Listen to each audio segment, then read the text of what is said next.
So welcome all of you for today's class of tax laws। सबके बारे में आप समझ गए हो, मैंने आपको पूरा स्टडी अप्रोच बता दिया है। आज हम चलो शुरुआत करते हैं एक नया जर्नी का। आई होप आपको ये जर्नी पसंद आएगा, आई होप आप एंजॉय करेंगे, मैं भी बहुत एंजॉय करूंगा। Exclusive CS executive batch which will be applicable for December 2021 examinations, fully amended होगा। कोई भी अमेंडमेंट्स जो होगा सब कुछ हम इस बैच में लेकर चलेंगे। तो चैप्टर 1 सबसे पहले आता है हमारा डायरेक्ट टैक्सेस। ठीक है, direct taxes at a glance. बिल्कुल भी आराम से पढ़ो, मैट वैट नहीं है, कोई बात नहीं भाई, इसमें मैट का दरकार भी नहीं है। कॉन्सेप्ट यहां पर बेस किया जाता है, कॉन्सेप्ट को माइंड में रिकॉल किया जाता है, तो माइंड में बैठाने का कोशिश करो। And tax laws is a paper which is practically applicable in your life. मैं हमेशा अपने क्लासेस में बोलता हूं, आज फर्स्ट क्लास फिर बोल रहा हूं, death and taxes are the two most certain things in your life. बात बाकी तो सब अनसर्टेन है। हमारा लाइफ मतलब डेथ आप होगा ही होगा, टैक्स आपको जिंदगी में पे करना ही पड़ेगा, चाहे कुछ भी हो जाए। इनकम कमाओगे, कमाई करोगे तो तभी तो पढ़ रहे हो, कमाई करोगे तो सरकार को टैक्स देना पड़ेगा। तो सीख लो, आज सीख लो ये सब्जेक्ट में। ये ऐसा सब्जेक्ट है जो सबसे ज्यादा काम आने वाले सब्जेक्ट है। आप किसी भी टीचर से पूछ लेना, मैं नहीं बता रहा हूं, किसी भी टीचर से पूछ लेना, वो आपको बोलेंगे कि भैया टैक्स तो पढ़ लेना अच्छे से, बिकॉज फ्यूचर में टैक्स प्रैक्टिकली आपको काम आएगा ही आएगा। तो अच्छे से पढ़ लो भाई, इसमें कोई डाउट नहीं है, अच्छे से पढ़ लो। इसमें आप ही सुकून में रहोगे, आप ही बढ़िया से करोगे। ठीक है ना, चलिए। Okay. Direct taxes at a glance में मैं आपको पढ़ाने वाला हूं सर इस चैप्टर में कि बेसिक्स क्या है, what do you mean by tax. सबसे पहले बेसिक समझो कि टैक्स इंडिया में क्यों आया, टैक्स से क्या रिलेशन है पूरे सब्जेक्ट में, what is the relation of taxation, why are you studying taxation, taxes में आप क्या फ्यूचर में कर सकते हो। This is something which we have to understand. तो direct taxes at a glance में सबसे पहले हम ये समझते हैं सर कि टैक्सेस क्या होते हैं। ये समझिए, इंस्टीट्यूट का मैट को हम फॉलो कर रहे हैं। इंस्टीट्यूट हमारा बहुत ऑर्गेनाइज्ड वे में हर चैप्टर को दे के रखा है, एंड मैं इंस्टीट्यूट मैट के हिसाब से ही अपना मैट आपके लिए प्रिपेयर किया हूं, exclusively for CS executive students. तो सर आपको समझ में आता है, आप तो समझते होंगे, हाँ टैक्स मतलब एक कर जो सरकार लगाती है, ये तो हम सभी जानते हैं। क्या आपको पता है हमारे देश में, इंडिया में सबसे पहले टैक्स वर्ड कॉइन किया था? Sir James Wilson. ये किसी को पता नहीं है, ये हिस्ट्री है, जनरल नॉलेज में पता होना चाहिए। टैक्स जो है ना गाइस, वो एक लैटिन टर्म से आता है जिसका नाम है टैक्सो। एक लैटिन वर्ड है, यही से टैक्स वर्ड का जन्म हुआ था, जिसका मतलब होता है एस्टिमेट करना, अनुमान लगाना। आंकड़े हैं, उसको आपको जज करना है, एक क्वांटिफाई करना है कि आप कितना टैक्स पे कर रहे हो। तो to tax means is to impose a financial charge और other levy upon a tax payer, an individual और legal entity by the government. खाली समझो कि टैक्सों से आया है टैक्स मतलब टैक्सो मतलब एस्टिमेट करना, कि आप कोई चीज एस्टिमेट कर रहे हो। अब देखिए, स्टूडेंट बोलेगा सर ये सब एग्जाम में आएगा क्या? देखिए, इसका मेरे पास कोई जवाब नहीं है। ये आपको मैं आज क्लास के एंड में प्रूफ करा दूंगा कि एग्जाम में किस तरह के सवाल आ सकते हैं। They can ask you any single thing, you do not have command, you do not know what can they ask. If it is there in your institute mat, they can ask you. That can be an act name, it can be a section number, it can be any single thing. Most fundamental चीज भी आपसे पूछा जा सकता है exam में। That is why I told you सीएक्स executive exam orientation is entirely different. You have to adopt this and you have to follow that. तो टैक्सों से आता है हमारा ये मतलब वर्ड टैक्स, इसका मतलब एस्टिमेट करना। एक तरह का फाइनेंशियल चार्ज है जो हर एक सिटीजन पे, हर एक लीगल एंटिटी पे, कंपनी हो, फर्म हो, एचयूएफ हो, जितने भी लोग हैं भाई, जितने भी लोग हैं, हर एक लोगों को टैक्स देना पड़ता है, और it's a financial charge, compulsory levy. ये आप बोल नहीं सकते मेरा मन नहीं है, मैं नहीं दूंगा टैक्स। ये मन नहीं होता है, ये बिल्कुल मन के अगेंस्ट है। नहीं, आप कमा रहे हो टैक्स दो, आप बिजनेस कर रहे हो टैक्स दो, आप प्रोफेशन में हो टैक्स दो, टैक्स तो भैया देना पड़ेगा, इससे आप बच नहीं सकते। समझ गए क्या? तो टैक्स सर जो लगाया जाता है कानून के अंडर लगाया जाता है। किसके अंडर लगाया जाता है? कानून। एक लॉ होना चाहिए, कानून सर, वरना तो एक तो क्या बोलते हैं ना उसको, एक तो क्या बोलते हैं उसको, एडवांस लेवल में बोलते हैं कि आप किसी से भी हफ्ता वसूल लोगे, that is not a tax. Tax एक कॉन्क्रीट कानून के अंदर लगाया जाता है और वो लॉ के बिना लगाया नहीं जा सकता, वो लॉ के बिना लगाया नहीं जा सकता सर। लॉ होगा तभी टैक्स लगेगा। जैसे आप सबको पता है इनकम टैक्स इंडिया में लगता है तो उसका भी एक एक्ट है। क्या है बॉस? एक्ट है। बोलो साथ साथ, क्या है? एक्ट है। तो इनकम टैक्स का एक्ट होता है, इनकम टैक्स का एक्ट होता है। इसलिए आपको यह समझना है कि सर वो एक्ट आया तो उस एक्ट के अंदर क्या बातें लिखी है वो हम आपको आगे के क्लासेस में बताएंगे। तो टैक्स एक लॉ के अंदर लगाया जाता है। इट्स अ फाइनेंशियल चार्ज जो कि गवर्नमेंट लगाती है। किस चीज पर लगाती है? पता है किस चीज पर लगाती है? इनकम पर लगाती है, कमोडिटी और एक्टिविटी, तीन चीज पर लगाती है। इन शॉर्ट अगर मैं आपको बोलूं, अगर आप 10 लाख रुपए कमाते हो तो आपको 10 लाख पे टैक्स कैलकुलेट करके खुद से सरकार को जमा करना है, राइट? अगर आप मान लीजिए आज ये आप हमारे से क्लासेस खरीदते हो, MEPL से क्लासेस खरीदते हो, तो आपको पता है वहां भी टैक्स पे करते हो। हम जो फीस आपसे कलेक्ट करते हैं उस फीस में कंपोनेंट होता है जिसको हम बोलते हैं GST, जिसको हम बोलते हैं GST, that is goods and services tax. Practically चीजों को समझिए, फॉरगेट थ्योरी। CS का सबसे बेस्ट है प्रैक्टिकली चीजों को समझिए, ऑब्जेक्टिव्स लर्न करिए। 100 में से 70 नहीं आया ना तो बस आप सोच लेना कि आपने जस्टिस नहीं किया। This paper is easy but has to be handled in a different manner, तो वो आपको करना पड़ेगा। तो टैक्स क्या है? तीन चीज पे लगता है, इनकम पे लगता है, कमोडिटी पे लगता है, सर्विस पे लगता है। सर अगर आप किसी भी शॉप में गुड्स खरीदने के लिए जाते हो, आप कुछ भी शॉप में गुड्स खरीदने के लिए जाते हो, उस पर भी टैक्स लगता है।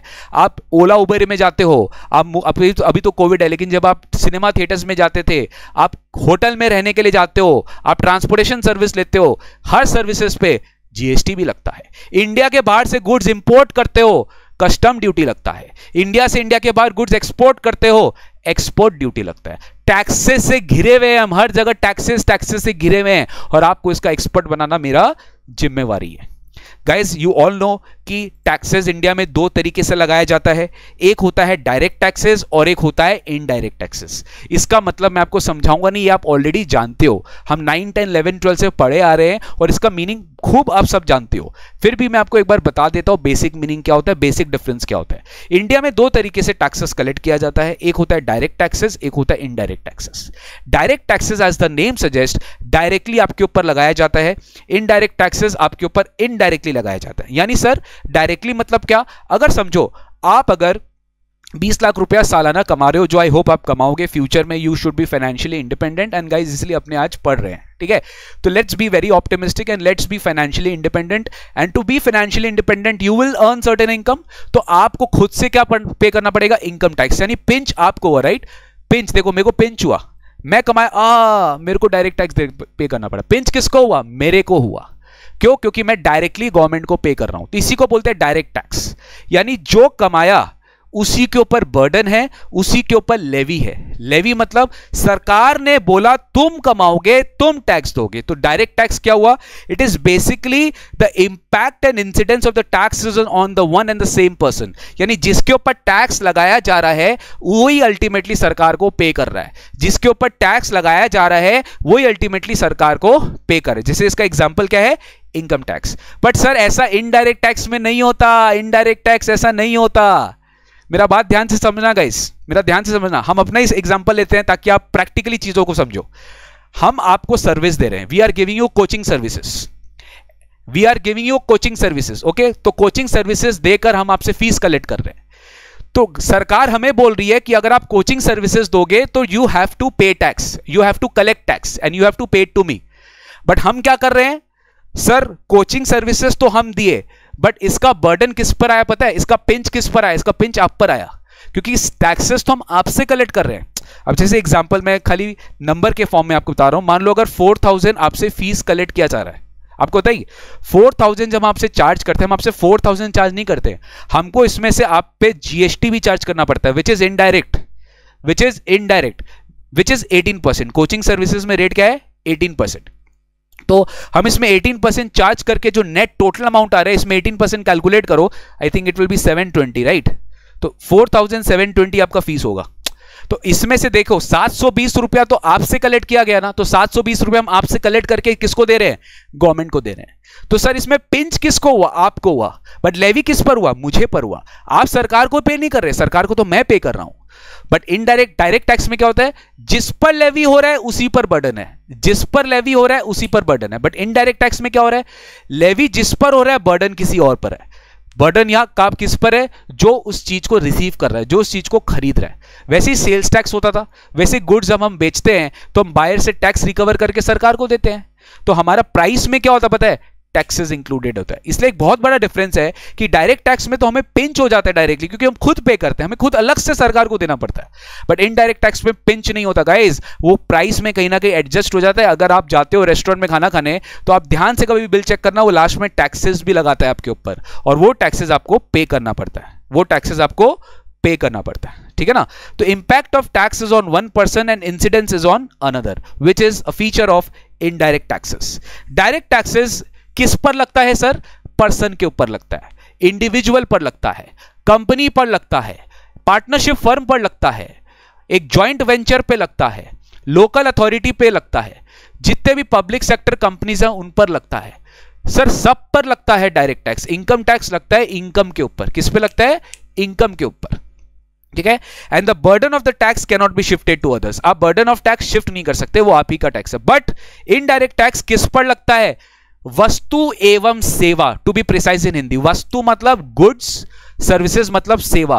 गुड्स पर भी लगता है, सर्विसेज पर भी लगता है। इसीलिए तो यार अभी रिसेंट धमाका हुआ है आईडीटी में, which is GST, goods and services tax. तो जीएसटी आपका लगता है एक तरह का इनडायरेक्ट टैक्स है, जो समान भाव से गुड्स पर भी लगता है, सर्विसेज पे भी लगता है। It is levied both on goods and services. तो goods and services tax is form of indirect tax, जहां पे टैक्स बर्डन को हम शिफ्ट कर देते हैं टू अनदर पर्सन। शाफ्ट बर्डन को हम शिफ्ट कर देते हैं टू अनदर पर्सन। जैसे हमारे केस में स्टूडेंट, रेस्टोरेंट सर्विस में जो रेस्टोरेंट सप्लाई कर रहा है, क्या चीज का सर्विस दे रहा है, वो आपको खाना खिलाने का सर्विस दे रहा है, तो वो आपसे टैक्स भी कलेक्ट करता है on the revenue which they charge to you, on the cost which they charge to you. Am I clear on this? Yes sir. Sir देखा गया है कि डायरेक्ट टैक्स का कॉस्ट ऑफ कलेक्शन, देखिए आज सरकार भी तो टैक्स कलेक्ट कर रही है सबसे, तो उसका भी एक कॉस्ट है गवर्नमेंट के लिए भी। तो administratively cost of collecting direct taxes is more, क्योंकि क्या होता है ना, वहां पे टैक्स इवेजन का चांसेस ज्यादा है। इसका कारण क्या है? आज आप 15 लाख रुपया कमाए, 20 लाख रुपया कमाए, 40 लाख कमाए, ये तो आप बोलेंगे ना, आप तो एनीवेज इवेट कर सकते हैं। कभी टैक्स इवेट मत करना, ये मेरा पर्सनल आपसे एक रिक्वेस्ट है। फ्यूचर प्रोफेशनल बनने जा रहे हो, सीएस बनने जा रहे हो, कभी भी ऐसा मत करना कि टैक्स आप कलेक्ट इवेट करो। पे करो, हाँ, टैक्स को प्रॉपर्ली मैनेज करो, कम देना है कम दो, बट इवेड मत करो। इवेड मतलब समझ गए कि छुपाना मत, जिसको बोलते हैं ब्लैक मनी। तो डायरेक्ट टैक्सेस में बहुत ज्यादा पॉसिबिलिटी है कि आप छुपा लोगे इनकम, ज्यादा टैक्स दोगे नहीं, सरकार आपको पकड़ेगा तो सरकार का कॉस्ट लगेगा, समझ गए। बट इनडायरेक्ट टैक्सेस में cost of collecting indirect taxes much not that high, because क्या होता है ना, जब आप चार्ज करते हो, जब आप बिजनेस करते हो, उसी समय आप जीएसटी या जो भी इनडायरेक्ट टैक्सेस हम पढ़ेंगे वो आप कलेक्ट कर लेते हो कस्टमर से। ठीक है? तो cost of collecting indirect taxes as compare to direct taxes ये थोड़ा कम होता है, which is a known fact. तो गाइज ये एक छोटा सा इंट्रो था। ठीक है? देखो एग्जाम में आएगा नहीं आएगा इससे अपने को मतलब नहीं, अपने एक बेसिक नॉलेज लेंगे, फंडामेंटल नॉलेज लेंगे, फर्स्ट क्लास टैक्स का बहुत अच्छे से पढ़ेंगे। ठीक है ना? तो डीटी एंड आईडीटी ये दो तरह का टैक्स अपने को है, जो समझना है कि क्या दोनों के बीच में डिफरेंस था, हम समझ गए। सर डायरेक्ट टैक्स आपके एग्जाम में 50 मार्क्स का है और इनडायरेक्ट टैक्स आपके एग्जाम में 50 मार्क्स का, तो दोनों मिलाकर 100 मार्क्स का अपने को पढ़ना है। सबसे पहले हम स्टार्ट करेंगे डायरेक्ट टैक्स। अब देखिए, पता है आपको एग्जाम में इस बार दिसंबर 20 से एग्जाम में इसी पार्ट से क्वेश्चन आ गया, अनएक्सपेक्टेड। इसलिए मैं आपको हर चीज कवर कराना चाहता हूं जो आपके मैथ में इंपॉर्टेंट है, और आपको कोई भी चीज छोड़वाना नहीं चाहता, भले ही मैं कम वे में करवाऊं। देखिए जब टैक्स सबसे पहले आया था, मतलब जब टैक्स का सिस्टम एक इंटरनेशनल सिस्टम बनाया गया, कि कोई भी जब टैक्स लॉज बनाया जाएगा ना, तो उसके एक बेसिक प्रिंसिपल्स होंगे, तो उसको अपने बोलते हैं कैनन ऑफ टैक्सेशन। क्या बोलते हैं? Canon of taxation. What are those basic principles, कि ये सब चीज इफेक्ट किया जाएगा to make any tax law. ये इंटरनेशनली वेल एक्सेप्टेड प्रिंसिपल है। तो सर उसमें कौन कौन से कैनन्स को कवर किया गया था वो मैं आपको बताता हूं।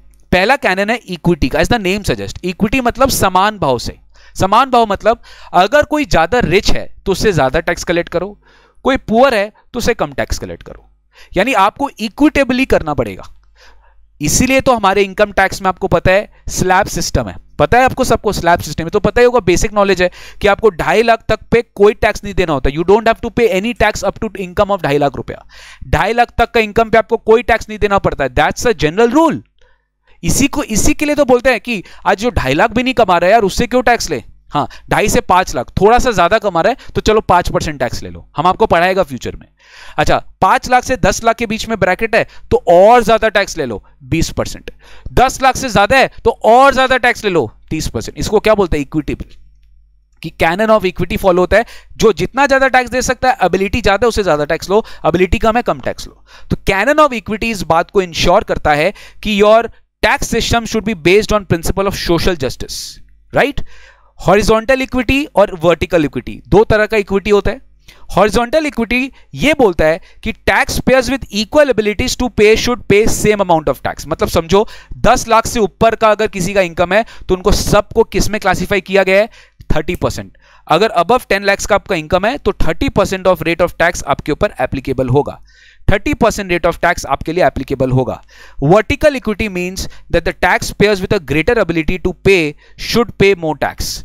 वर्टिकल इक्विटी मींस कि tax payer with a greater ability, same चीज कि जिसका ज्यादा एबिलिटी है वो ज्यादा टैक्स देगा। तो बस इतना ध्यान रख लो, इक्विटी, कैनन ऑफ इक्विटी आपको फॉलो करना पड़ता है। देखिए, एज आई टोल्ड यू, आपके एग्जामिनेशन में, पेपर में आपको हर चीज का नॉलेज होना जरूरी है, बट बहुत ज्यादा डेप्थ में नहीं जाना है। दैट इज वाई सीएस का एक्सक्लूसिव बैच हो रहा है, क्योंकि we don't have to require, अभी इतना डेप्थ में जाने का दरकार नहीं है, प्रोफेशनल लेवल में डेप्थ में जाएंगे। अभी हम लोग को उतना ही पढ़ना है जितना हम लोग को ऊपरी एक बेसिक लेवल का नॉलेज होना चाहिए। We have to cover that topics. तो इसके लिए हम आपको सारा टॉपिक्स टच अपॉन करेगा, बट बहुत ज्यादा डेप्थ में ले जाने का दरकार नहीं है, जो कि मुझे बाकी कोर्सेज में लेके जाना पड़ता है। बट सीएस में we will go, we have to cover more topics, syllabus is huge, and that is why we'll touch upon every topic and then we'll ensure that we have solved all the examination questions. Then होता है canon of certainty. Certainty मतलब एकदम clarity होना चाहिए, clarity होना चाहिए हर tax law में कि आपको कैसे इनकम टैक्स निकालना है, कैसे टैक्स निकालना है, कैसे पे करना है, सब कुछ क्लियर होना चाहिए, एक सर्टेन होना चाहिए, अनसर्टेन नहीं होना चाहिए। कभी मान लो आपको इतना पे करना है, कभी हर साल अलग पे करना है। It should not have many frequent changes, certain होना चाहिए। The rule should clearly specify when the tax is to be paid, how it is to be paid, and amount of tax is to be paid। मैं आपको इसमें sudden example, recent example दूंगा। recent तो क्या, आपको पता नहीं है शायद, 2012 में जब हमारे प्रणब मुखर्जी सर थे, अब नहीं रहे, प्रणब मुखर्जी सर ने एक वोडाफोन के ऊपर एक रेट्रोस्पेक्टिव अमेंडमेंट लाया था, जिसके कारण वोडाफोन से उनको करोड़ों का टैक्स डिमांड वो रेस करवा दिए थे। मतलब इनकम टैक्स डिपार्टमेंट, हम पढ़ेंगे कौन होता है income tax department, more than crore, मतलब ह्यूज करोड़ का टैक्स डिमांड राइज कर दिया था एक retrospective amendment locker. What is retrospective amendment sir? Change आज ला रहे हैं बट बोल रहे हैं कि ये चेंज पुराना 30 साल 20 साल 30 साल से एप्लीकेबल। अरे ये कैसे पॉसिबल है? आज अगर मैं आपको चेंज बोल रहा हूं तो चेंज आज से एप्लीकेबल होना चाहिए ना। मेरा पहले जो काम हो गया, पहले जो एक्टिविटी हो गया, उस पर क्यों आप लेकर आ रहे हैं? बट यस, ये हुआ था, बट थैंकफुली बीजेपी गवर्नमेंट ने इस चीज को समझा और रेट्रोस्पेक्टिव अमेंडमेंट्स को लाना ही बंद कर दिया। एक तरह का बहुत बड़ा डिजास्टर है टैक्स लॉज में। तो ये सर्टेनिटी के खिलाफ है, एकदम सर्टेनिटी के खिलाफ है। तो कैनन ऑफ सर्टेनिटी बोलते हैं कि बॉस, आप जो बेसिक मेथड है उसको चेंज मत करिए, उसको बिल्कुल भी चेंज मत करिए। That should be a certainty level of principal which should be followed in tax loss. Next, convenience. ये तो भैया एकदम क्लियर होना चाहिए। कंप्लायंस कम से कम हो, या हो भी तो ऐसा हो कि टैक्स पेयर को कन्वीनियंट हो यार। ऑनलाइन पे करवाइए, सब कुछ ठीक है, सब कन्वीनियंस के हिसाब से हो। Your tax should be due at a time और in a manner that is most likely to be convenient for the tax payer. अब जैसे मान लो इनडायरेक्ट टैक्स के हम नाम लेते हैं, आपको जीएसटी चार्ज करना पड़ता है जब आप किसी को सप्लाई करते हो, तो सप्लाई के समय ही टैक्स ले लिया जाता है। आज हम आपसे सप्लाई करें, फिर 2 हफ्ता बाद आपसे टैक्स कलेक्ट करें, ये पॉसिबल नहीं है। तो टैक्स लॉस को सिंपल बनाने के लिए, कन्वीनियंट बना लेने के फॉर द टैक्स पेयर, ये आपको करना पड़ता है। ज्यादा डिटेल में आपको जाने की दरकार नहीं है। तो आपका क्या कैनन हो गया बताओ? इक्विटी एक कैनन हो गया, सर्टेनिटी एक कैनन हो गया, कन्विंस है। कि आज इस क्लास के बाद I will take a short test and that test will be based on your CS executive का पास्ट टर्म का paper. Trust me, you are going to enjoy like anything, you are going to enjoy like anything. पूरा class देखना, अच्छे से आपको समझ में आ जाएगा कि जो जो मैं आपको पढ़ा रहा हूं ये सब कुछ एग्जाम में आया हुआ है। यही बेस्ट पार्ट है सीएस का, आप एकदम प्लेन प्लेन कोरिलेट कर सकते हैं। ठीक है, नेक्स्ट सर इकोनॉमी। इकोनॉमी समझ में आता है सर, ऑब्वियसली ऐसा होना चाहिए कि सरकार को ऐसा टैक्स लॉ बनाना चाहिए कि उनका कॉस्ट ऑफ कलेक्टिंग टैक्सेस भी कम आए। ऑब्वियसली कि कॉस्ट ऑफ कलेक्टिंग टैक्सेस बहुत ज्यादा बढ़ना नहीं चाहिए ना यार, वरना अगर मान लो हम 100 करोड़ टैक्स कलेक्ट कर रहे हैं, 2-4 करोड़ हम खाली खर्चा ही कर दिया तो फिर फायदा क्या हुआ। तो this canon implies that there should be decreasing the administrative cost of collection of the tax at the lowest level. The cost to collect tax should be kept to a minimum for both the government and the tax payers. सब कुछ बराबर सा होना चाहिए, ज्यादा cost नहीं होना चाहिए। तो बताओ कौन सा? इक्विटी हो गया, canon of equity, certainty, convenience और इकोनॉमी। ये 4 कैनन है जो आपको ध्यान रखना, बस ऑब्जेक्टिव के लिए ध्यान रखना। ठीक है, अब मैं आपको बताता हूं गाइस नेक्स्ट पार्ट। अब मैं आपको बताता हूं background of taxation system in India. India में क्या बैकग्राउंड था टैक्सेशन सिस्टम का, कैसे इंडिया में एक्ट्स आया, how it was established, everything will understand, everything will understand. किस तरीके से इंडिया में टैक्स सिस्टम आया, इनकम टैक्स सिस्टम आया। इनकम टैक्स के बारे में बात करें जो डायरेक्ट है।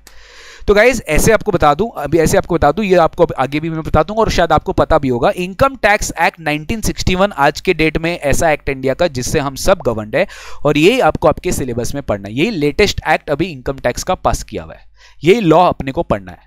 तो income tax act 1961, I repeat, income tax act 1961 is the act which you have to study. तो income tax act 1961 is the present law of income tax which is governed by income tax 1961, और ये हर साल change होता है। कैसे change होता है हम बाद में डिस्कस करेंगे, लेकिन हो सकता है आपके एग्जाम में ये भी पूछे कि बताओ इनकम टैक्स एक्ट और पहले कब कब पास हुआ।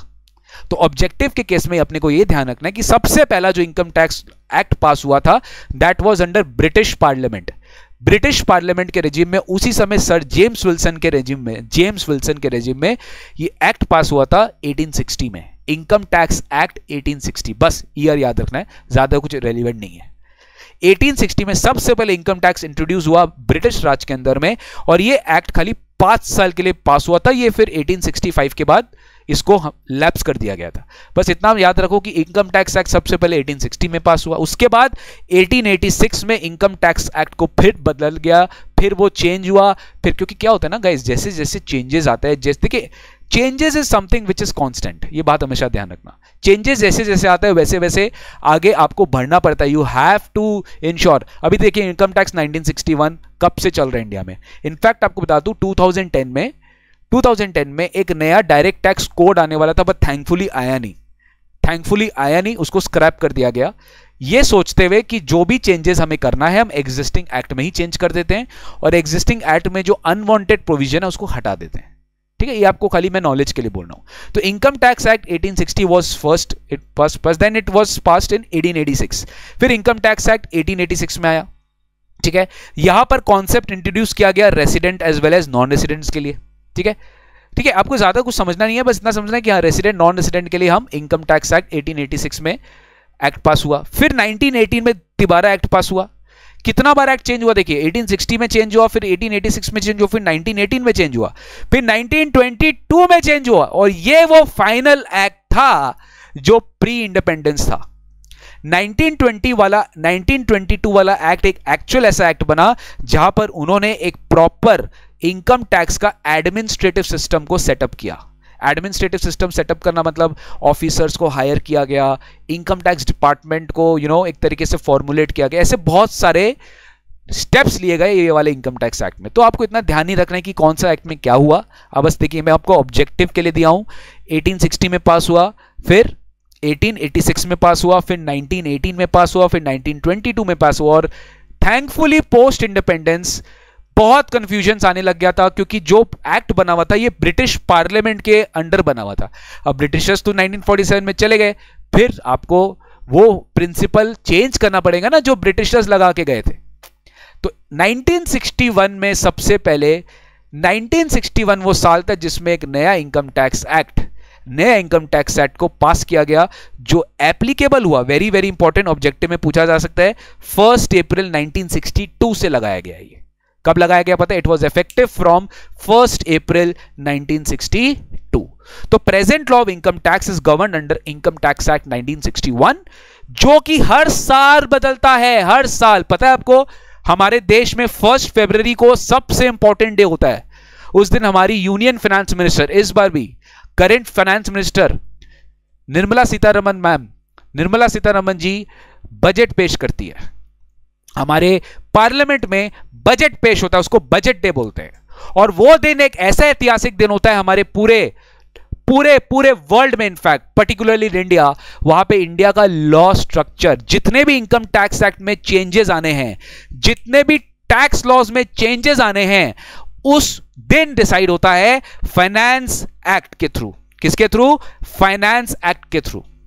उस साल डिसाइड, जैसे अभी फाइनेंस बिल हुआ है, अब जैसे बिल पास होता है ना, सबसे पहले तो बिल पास होगा, शायद आपको पता है, फिर भी मैं आपको बता देता हूं कि किस तरीके से वो पास होता है। देखिए, सबसे पहले बिल एक प्रेजेंट किया जाता है, सबसे पहले बिल प्रेजेंट किया जाता है। ओके, बिल प्रेजेंट किया जाता है लोकसभा में, राज्यसभा के पास अप्रूवल में जाता है। जब दोनों पास कर देते हैं, जब दोनों पास कर देते हैं, लोअर हाउस अपर हाउस, ठीक है, lower house of parliament upper house of parliament, जो दोनों पास कर देते हैं, फिर बिल जाता है प्रेसिडेंट के पास। फिर बिल किसके पास जाता है? प्रेसिडेंट के पास। फिर जब प्रेसिडेंट जी जब सिग्नेचर कर देते हैं तो वो बिल बनता है एक्ट। तो ये प्रोसेस बड़ा लंबा होता है, ये प्रोसेस बड़ा लंबा होता है, रफली 1-1.5 महीना प्रोसीजर लेवल पे लग जाता है। क्योंकि आज बिल प्रेजेंट होता है, उसमें डिस्कशन होता है, कुछ चेंजेस हो भी सकता है, नहीं भी हो सकता है, बट मेजॉरिटी केसेस में बिल जो प्रपोज होता है वही फाइनली एक्ट बनता है, वही फाइनली एक्ट बनता है मेजॉरिटी केसेस में। बट ठीक है सर, हर साल एनुअल फाइनेंस एक्ट, हर साल फाइनेंस एक्ट आता है, हर साल एक्ट बदलता है, हर देखिए ध्यान से समझिएगा, इनकम टैक्स एक्ट अभी भी 1961 में ही है। इनकम टैक्स 1962, 1965, इनकम टैक्स 2021 कोई एक्ट नहीं है, वो एक्ट 1961 में। बट उसमें क्या है, हर साल फाइनेंस एक्ट आके जो रिक्वायर्ड चेंजेस करना है, यहां पर वो चेंजेस कर देता है।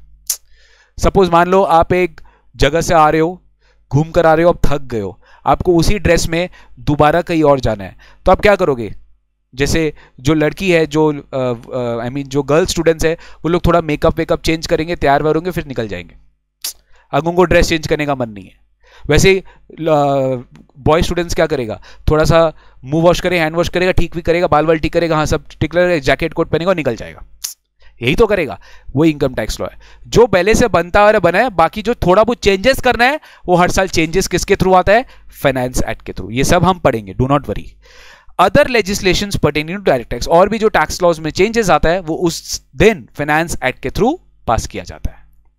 ठीक है सर, क्लियर हुआ? सर अब हमें बताइए इंडिया का टैक्स स्ट्रक्चर कैसा है? ये इंपॉर्टेंट है, ये ध्यान से समझना। सबसे पहले मुझको एक बात आप लोग बताओ, अगर आपको ये पता होना चाहिए, which is the most supreme document in our country, जिससे हम सब गवर्नड है? ये सब आपको पता होना चाहिए guys, basic knowledge.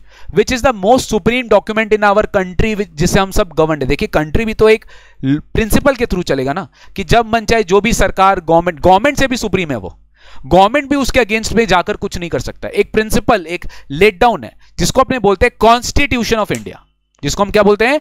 Constitution of India. Constitution of India let down है। कॉन्स्टिट्यूशन के अंदर जो बातें लिखी गई है 100% वो सर्वश्रेष्ठ है, 100% सुप्रीम है, उसको कोई भी ओवररूल नहीं कर सकता है। कॉन्स्टिट्यूशन एक ऐसा डॉक्यूमेंट है, यानी रूट्स ऑफ हर एक कानून India lies in the constitution. Constitution से ही वो जन्म लेगा। जितने भी एक्ट आप पढ़ते हो, चाहे कंपनी हो, चाहे जितने भी सर आपको जो भी लॉ वॉ पढ़ाते हैं, सब कुछ कॉन्स्टिट्यूशन के थ्रू आता है।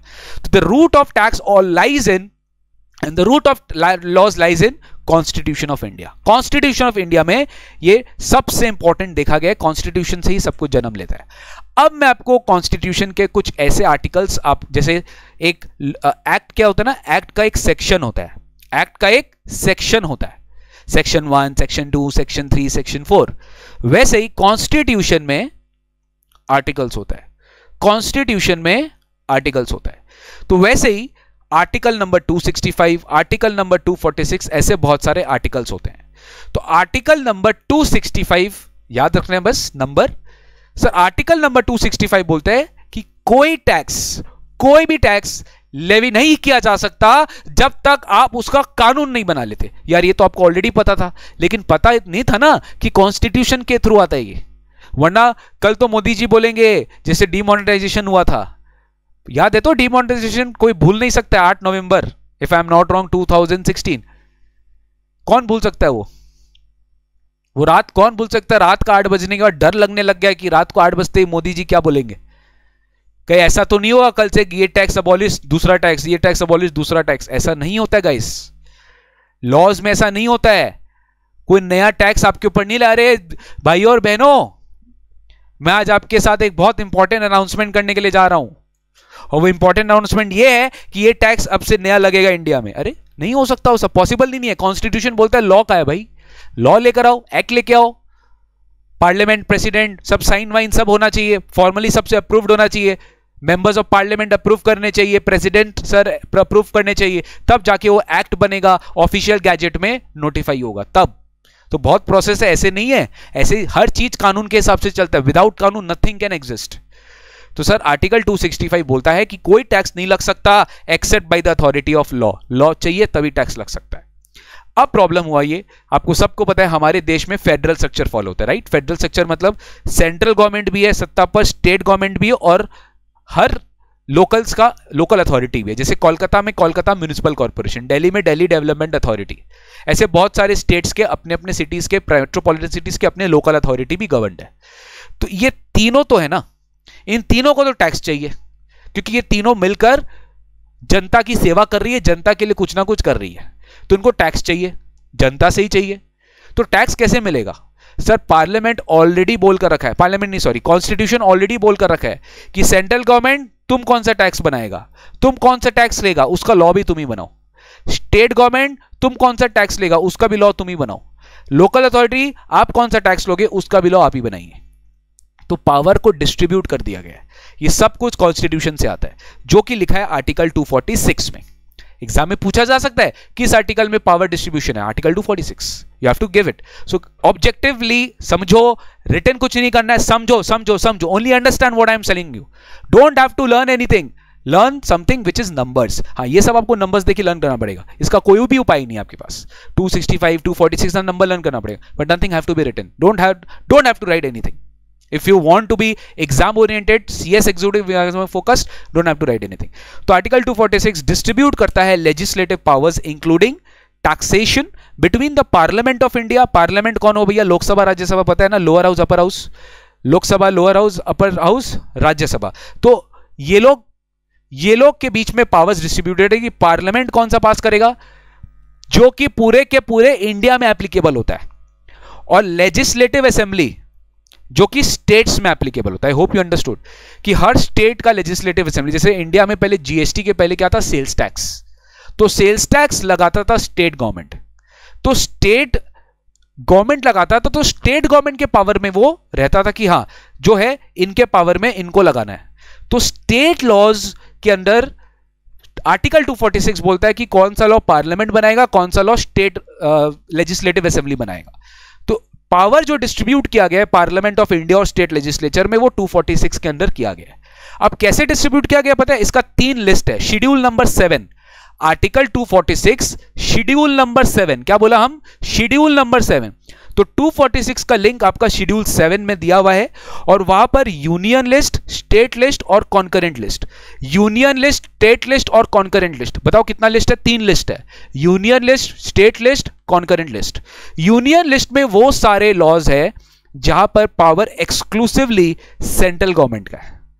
यानी सर इनकम टैक्स तो इंडिया में सेंट्रल गवर्नमेंट ही लगाता है, हाँ बिल्कुल, इनकम टैक्स स्टेट गवर्नमेंट का भी लगाते हैं। सुना है क्या ममता बनर्जी जो हमारी वेस्ट बंगाल की चीफ मिनिस्टर है, क्या वो एम्पावर्ड है to collect any state tax, to collect income tax? No sir, income tax कभी भी हमेशा सेंट्रल लगाता है, स्टेट नहीं लगाता। तो ये कहाँ मेंशन होगा? यूनियन लिस्ट में। कहाँ मेंशन होगा? यूनियन लिस्ट में। सिमिलरली स्टेट लिस्ट है जहां पर स्टेट गवर्नमेंट का पावर है, किसका पावर है? स्टेट गवर्नमेंट का पावर है। तो स्टेट गवर्नमेंट का पावर मेंशन किया गया स्टेट लिस्ट में, और स्टेट लिस्ट में मेंशन किया हुआ है, और स्टेट लिस्ट में जितने सारे मैटर्स है ना वो सब स्टेट गवर्नमेंट का राइट है, उसमें सेंट्रल भी इंटरफेयर नहीं कर सकता। सेंट्रल का काम करेगा, स्टेट अपना काम करेगा। तो उनका लिस्ट में पूरा काम डिवाइडेड है कि तुम इसका लॉ बनाओ, हम इसका लॉ बनाएंगे, हम लोग दोनों को एक दूसरे से कोई मतलब नहीं है, ठीक है ना। ना तुम मेरा काम इंटरफेयर करना, ना हम तुम्हारे काम में इंटरफेयर करेंगे। तो देखिए कॉन्स्टिट्यूशन कितना मजेदारी का काम किया। यूनियन लिस्ट अलग बना दिया, स्टेट लिस्ट अलग बना दिया, किसी के पास कोई कॉन्फ्लिक्ट ऑफ इंटरेस्ट नहीं है। लेकिन कुछ तो यार ऐसे है ना जहां मिल बांट के काम करना ही पड़ेगा। ऐसा तो नहीं हो सकता ना कि तुम अपना देखो, वरना फैमिली कैसे चलेगा। हमारी देश एक फैमिली है, कंट्री है, एक फैमिली की तरह। तो जो फैमिली मैटर्स है वो कॉन्करेंट लिस्ट में। फैमिली मैटर्स मतलब आप मेरे को अलग वे में मत लीजिएगा। कॉन्करेंट लिस्ट में मतलब वो सारे मैटर्स जैसे लॉ एंड ऑर्डर हो गया, कोई एजुकेशन सेक्टर हो गया, पॉवर्टी हो गया, एग्रीकल्चर सेक्टर हो गया, इससे रिलेटेड जो लॉज बनते हैं वो दोनों मिलकर बनाते हैं। यानी सेंट्रल का भी उसमें से रहता है, स्टेट का भी उसमें से रहता है, राइट।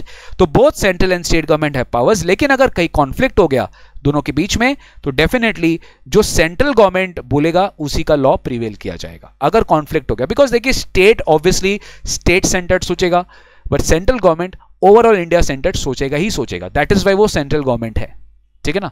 जैसे हमारे Modi ji, he is in central government, but हर चीफ मिनिस्टर्स अपने स्टेट कंसर्न है। डेफिनेटली उनका नेशनल इंटरेस्ट तो इंडिया ही है overall, but definitely power constitution ने सेंट्रल को भी दिया है। अगर कॉन्फ्लिक्ट आए तो स्टेट के बीच में कॉन्फ्लिक्ट आए तो फिर सेंट्रल जो बोलेगा वही फाइनल किया जाएगा। तो गाइज ये सब चीज आपको ध्यान रखना है। खाली article 265 no tax without any law, article 246 distributes the power, 7 schedule contains 3 list, union list, state list, concurrent list. ये तीनों लिस्ट में अलग अलग मेंशन है, central government union list, state list state government, and both union plus state it is mentioned in concurrent list.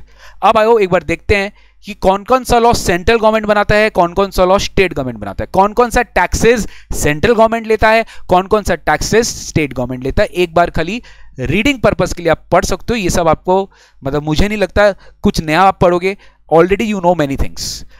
Taxes जो central government लगाता है जैसे income tax, taxes on income other than agricultural income. बड़ा मजा आया ये sir, agricultural income के ऊपर जो टैक्स लगाने का पावर है वो सेंट्रल गवर्नमेंट के पास नहीं है। हम पढ़ेंगे इनकम टैक्स लॉ में एग्रीकल्चरल इनकम को एग्जेम्प्ट कर किया जाता है। एग्जेम्प्ट मतलब not taxable, that is not taxable in law. तो एग्रीकल्चरल इनकम के ऊपर टैक्स लगाने का पावर सेंट्रल के पास नहीं है। दैट इज वाई क्या बोला है, income tax other than agricultural income, income tax other than agricultural income. तो एग्रीकल्चरल इनकम छोड़ के जो भी इनकम है, बाद बाकी सब इनकम का टैक्स जो है वो सेंट्रल गवर्नमेंट बनाएगा। लेकिन एग्रीकल्चरल इनकम पे अगर कोई टैक्सेस लगेगा तो वो स्टेट लॉ के ऊपर बात जाएगा, वो स्टेट गवर्नमेंट डिसाइड करेगा। अगर एग्रीकल्चरल इनकम पे कोई टैक्स लगाना है तो स्टेट गवर्नमेंट अपने आप सोचेगा। वैसे कस्टम ड्यूटी, कस्टम समझ गए, इंडिया के बाहर से कोई गुड्स इंपोर्ट हो रहा है तो आपको कस्टम ड्यूटी देनी पड़ती है, ठीक है। कस्टम लॉज भी आपके सिलेबस में है, जब हम इनडायरेक्ट टैक्स पढ़ेंगे उस समय हम आपको केटर करेंगे, अभी समझा के कोई मतलब नहीं है। वैसे जब आप इंडिया के बाहर से इंडिया के बाहर एक्सपोर्ट करते हो तो भी आपको कोई ड्यूटी देनी पड़ती है जिसको अपने बोलते हैं एक्सपोर्ट ड्यूटी। ऑल्दो वो बहुत ही सिलेक्टेड आर्टिकल्स पे है बट है। तो इंपोर्ट एंड एक्सपोर्ट दोनों को मिलाकर हम कहते हैं कस्टम ड्यूटी। तो कस्टम ड्यूटी भी लगता है गाइस, सेंट्रल गवर्नमेंट के हिसाब से लगाया जाता है, ठीक है। No, it is not a recorded lecture, it is a live lecture. Excise duty, अच्छा वेट करो, excise duty on tobacco and other goods manufactured in India. देखिए अब ये लगता नहीं है, मतलब अभी लगता है बट मैं let me explain you. Excise duty क्या होता है, जब मैन्युफैक्चर किया जाता है कोई गुड्स इंडिया में तो आपको एक्साइज ड्यूटी देनी पड़ती है, लेकिन सब पर नहीं। एल्कोहलिक लिकर यानी ह्यूमन कंजम्पशन वाला जो एल्कोहलिक लिकर है, right, which is not good for health, please do not think about that. Alcoholic liquor for human consumption, जो एल्कोहलिक लिकर प्रोड्यूस होता है फैक्ट्रियों में बनता है, उसके ऊपर एक्साइज ड्यूटी सेंट्रल गवर्नमेंट नहीं लगा सकता। वो पूरा का पूरा पावर स्टेट को दिया गया है, क्योंकि एक स्टेट की जिम्मेवारी बनती है कि उस पर्टिकुलर स्टेट में, देखिए मैं आपको इसका लॉजिक समझाता हूं, इसका पावर क्यों दिया गया है स्टेट गवर्नमेंट को। क्योंकि आज देखिए जो स्टेट में ये सब का ज्यादा मैन्युफैक्चरिंग होगा, alcoholic liquor, opium, narcotic drugs, तो डेफिनेटली वहां पे पब्लिक हेल्थ के ऊपर बहुत ज्यादा फर्क पड़ने वाला है। और पब्लिक हेल्थ का रिस्पॉन्सिबिलिटी स्टेट गवर्नमेंट का बिल्कुल है, जो अपने को कोविड के थ्रू समझ में आ भी गया था, राइट। तो जो ज्यादा, जिस स्टेट में जितना ज्यादा प्रोडक्शन होता है उस स्टेट में लोग उतना ज्यादा बीमार पड़ते हैं। Concept is this. तो उस स्टेट को ज्यादा पब्लिक हॉस्पिटल्स पे, पब्लिक एजुकेशन पे, अवेयरनेस पे खर्चा करना पड़ता है, तो उसका टैक्सेस स्टेट को ही जाना चाहिए, उसका टैक्सेस सेंट्रल को नहीं जाना चाहिए। आई होप यू अंडरस्टूड। बट बाद बाकी जो गुड्स है, अदर देन अल्कोहल है, opium, narcotic drugs including tobacco, उसका पूरा का पूरा पावर सेंट्रल के पास है।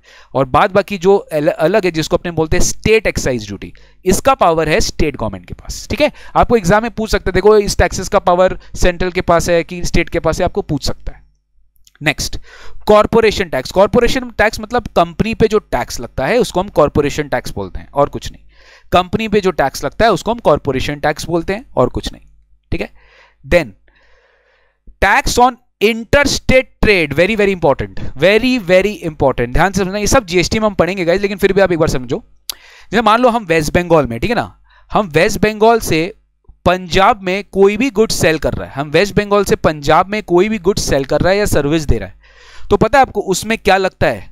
उसमें लगता है, उसमें क्या लगता है आपको पता है? वेस्ट बंगाल से पंजाब में हम कोई भी अगर टैक्स दे रहा है, अभी तो खैर एक टैक्स है आईजीएसटी, मैं आपको जीएसटी में पढ़ाऊंगा, बट ये जो आईजीएसटी भी लगता है ना, ये सेंट्रल गवर्नमेंट लगता है। पहले इसमें क्या लगता था? Central sales tax. खाली सुन लो प्लीज, खाली सुन लो, सेंट्रल सेल्स टैक्स मतलब एक स्टेट से जब दूसरा स्टेट में गुड्स बेचा जाएगा तो दोनों स्टेट बोलेगा, बंगाल बोलेगा नहीं मुझे टैक्स चाहिए, पंजाब बोलेगा नहीं मुझे टैक्स चाहिए, तो सेंट्रल सबको चुप करेगा, चुप चुप चुप चुप, किसी को नहीं मिलेगा, मुझे मिलेगा।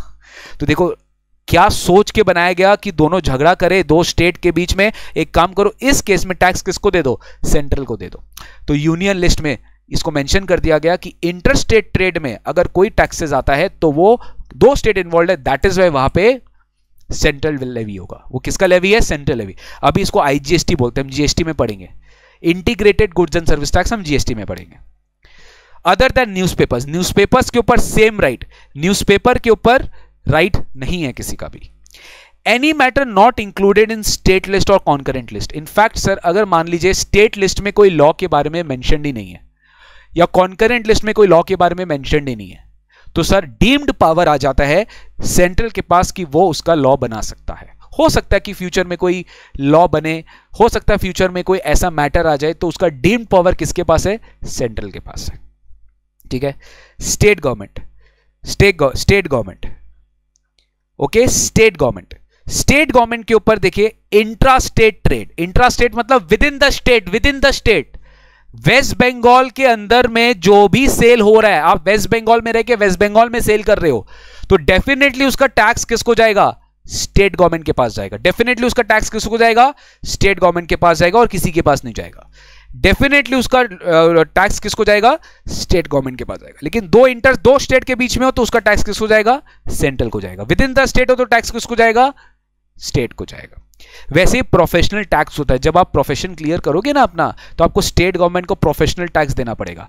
आपको ट्रेड में लाइसेंस फीस होती है गाइस, आपको पता होना चाहिए। अगर आप कोई ट्रेड करते हो, कोई बिजनेस करते हो ना, तो आपको एक ट्रेड लाइसेंस लेनी पड़ती है, उसका फीस आपको देना पड़ता है। तो this is nothing but a tax which you give to the state government. या फिर आप प्रोफेशनल टैक्स, कोई भी इंप्लॉयमेंट में भी आओ तो आपके ऊपर प्रोफेशनल टैक्स कटता है, तो आपको उसका प्रोफेशनल टैक्स देना पड़ता है। सब पढ़ेंगे हम लोग, लेकिन अभी एक बेसिक पढ़ो कि ये सब टैक्स किसको जाता है? स्टेट गवर्नमेंट को। क्लियर हुआ?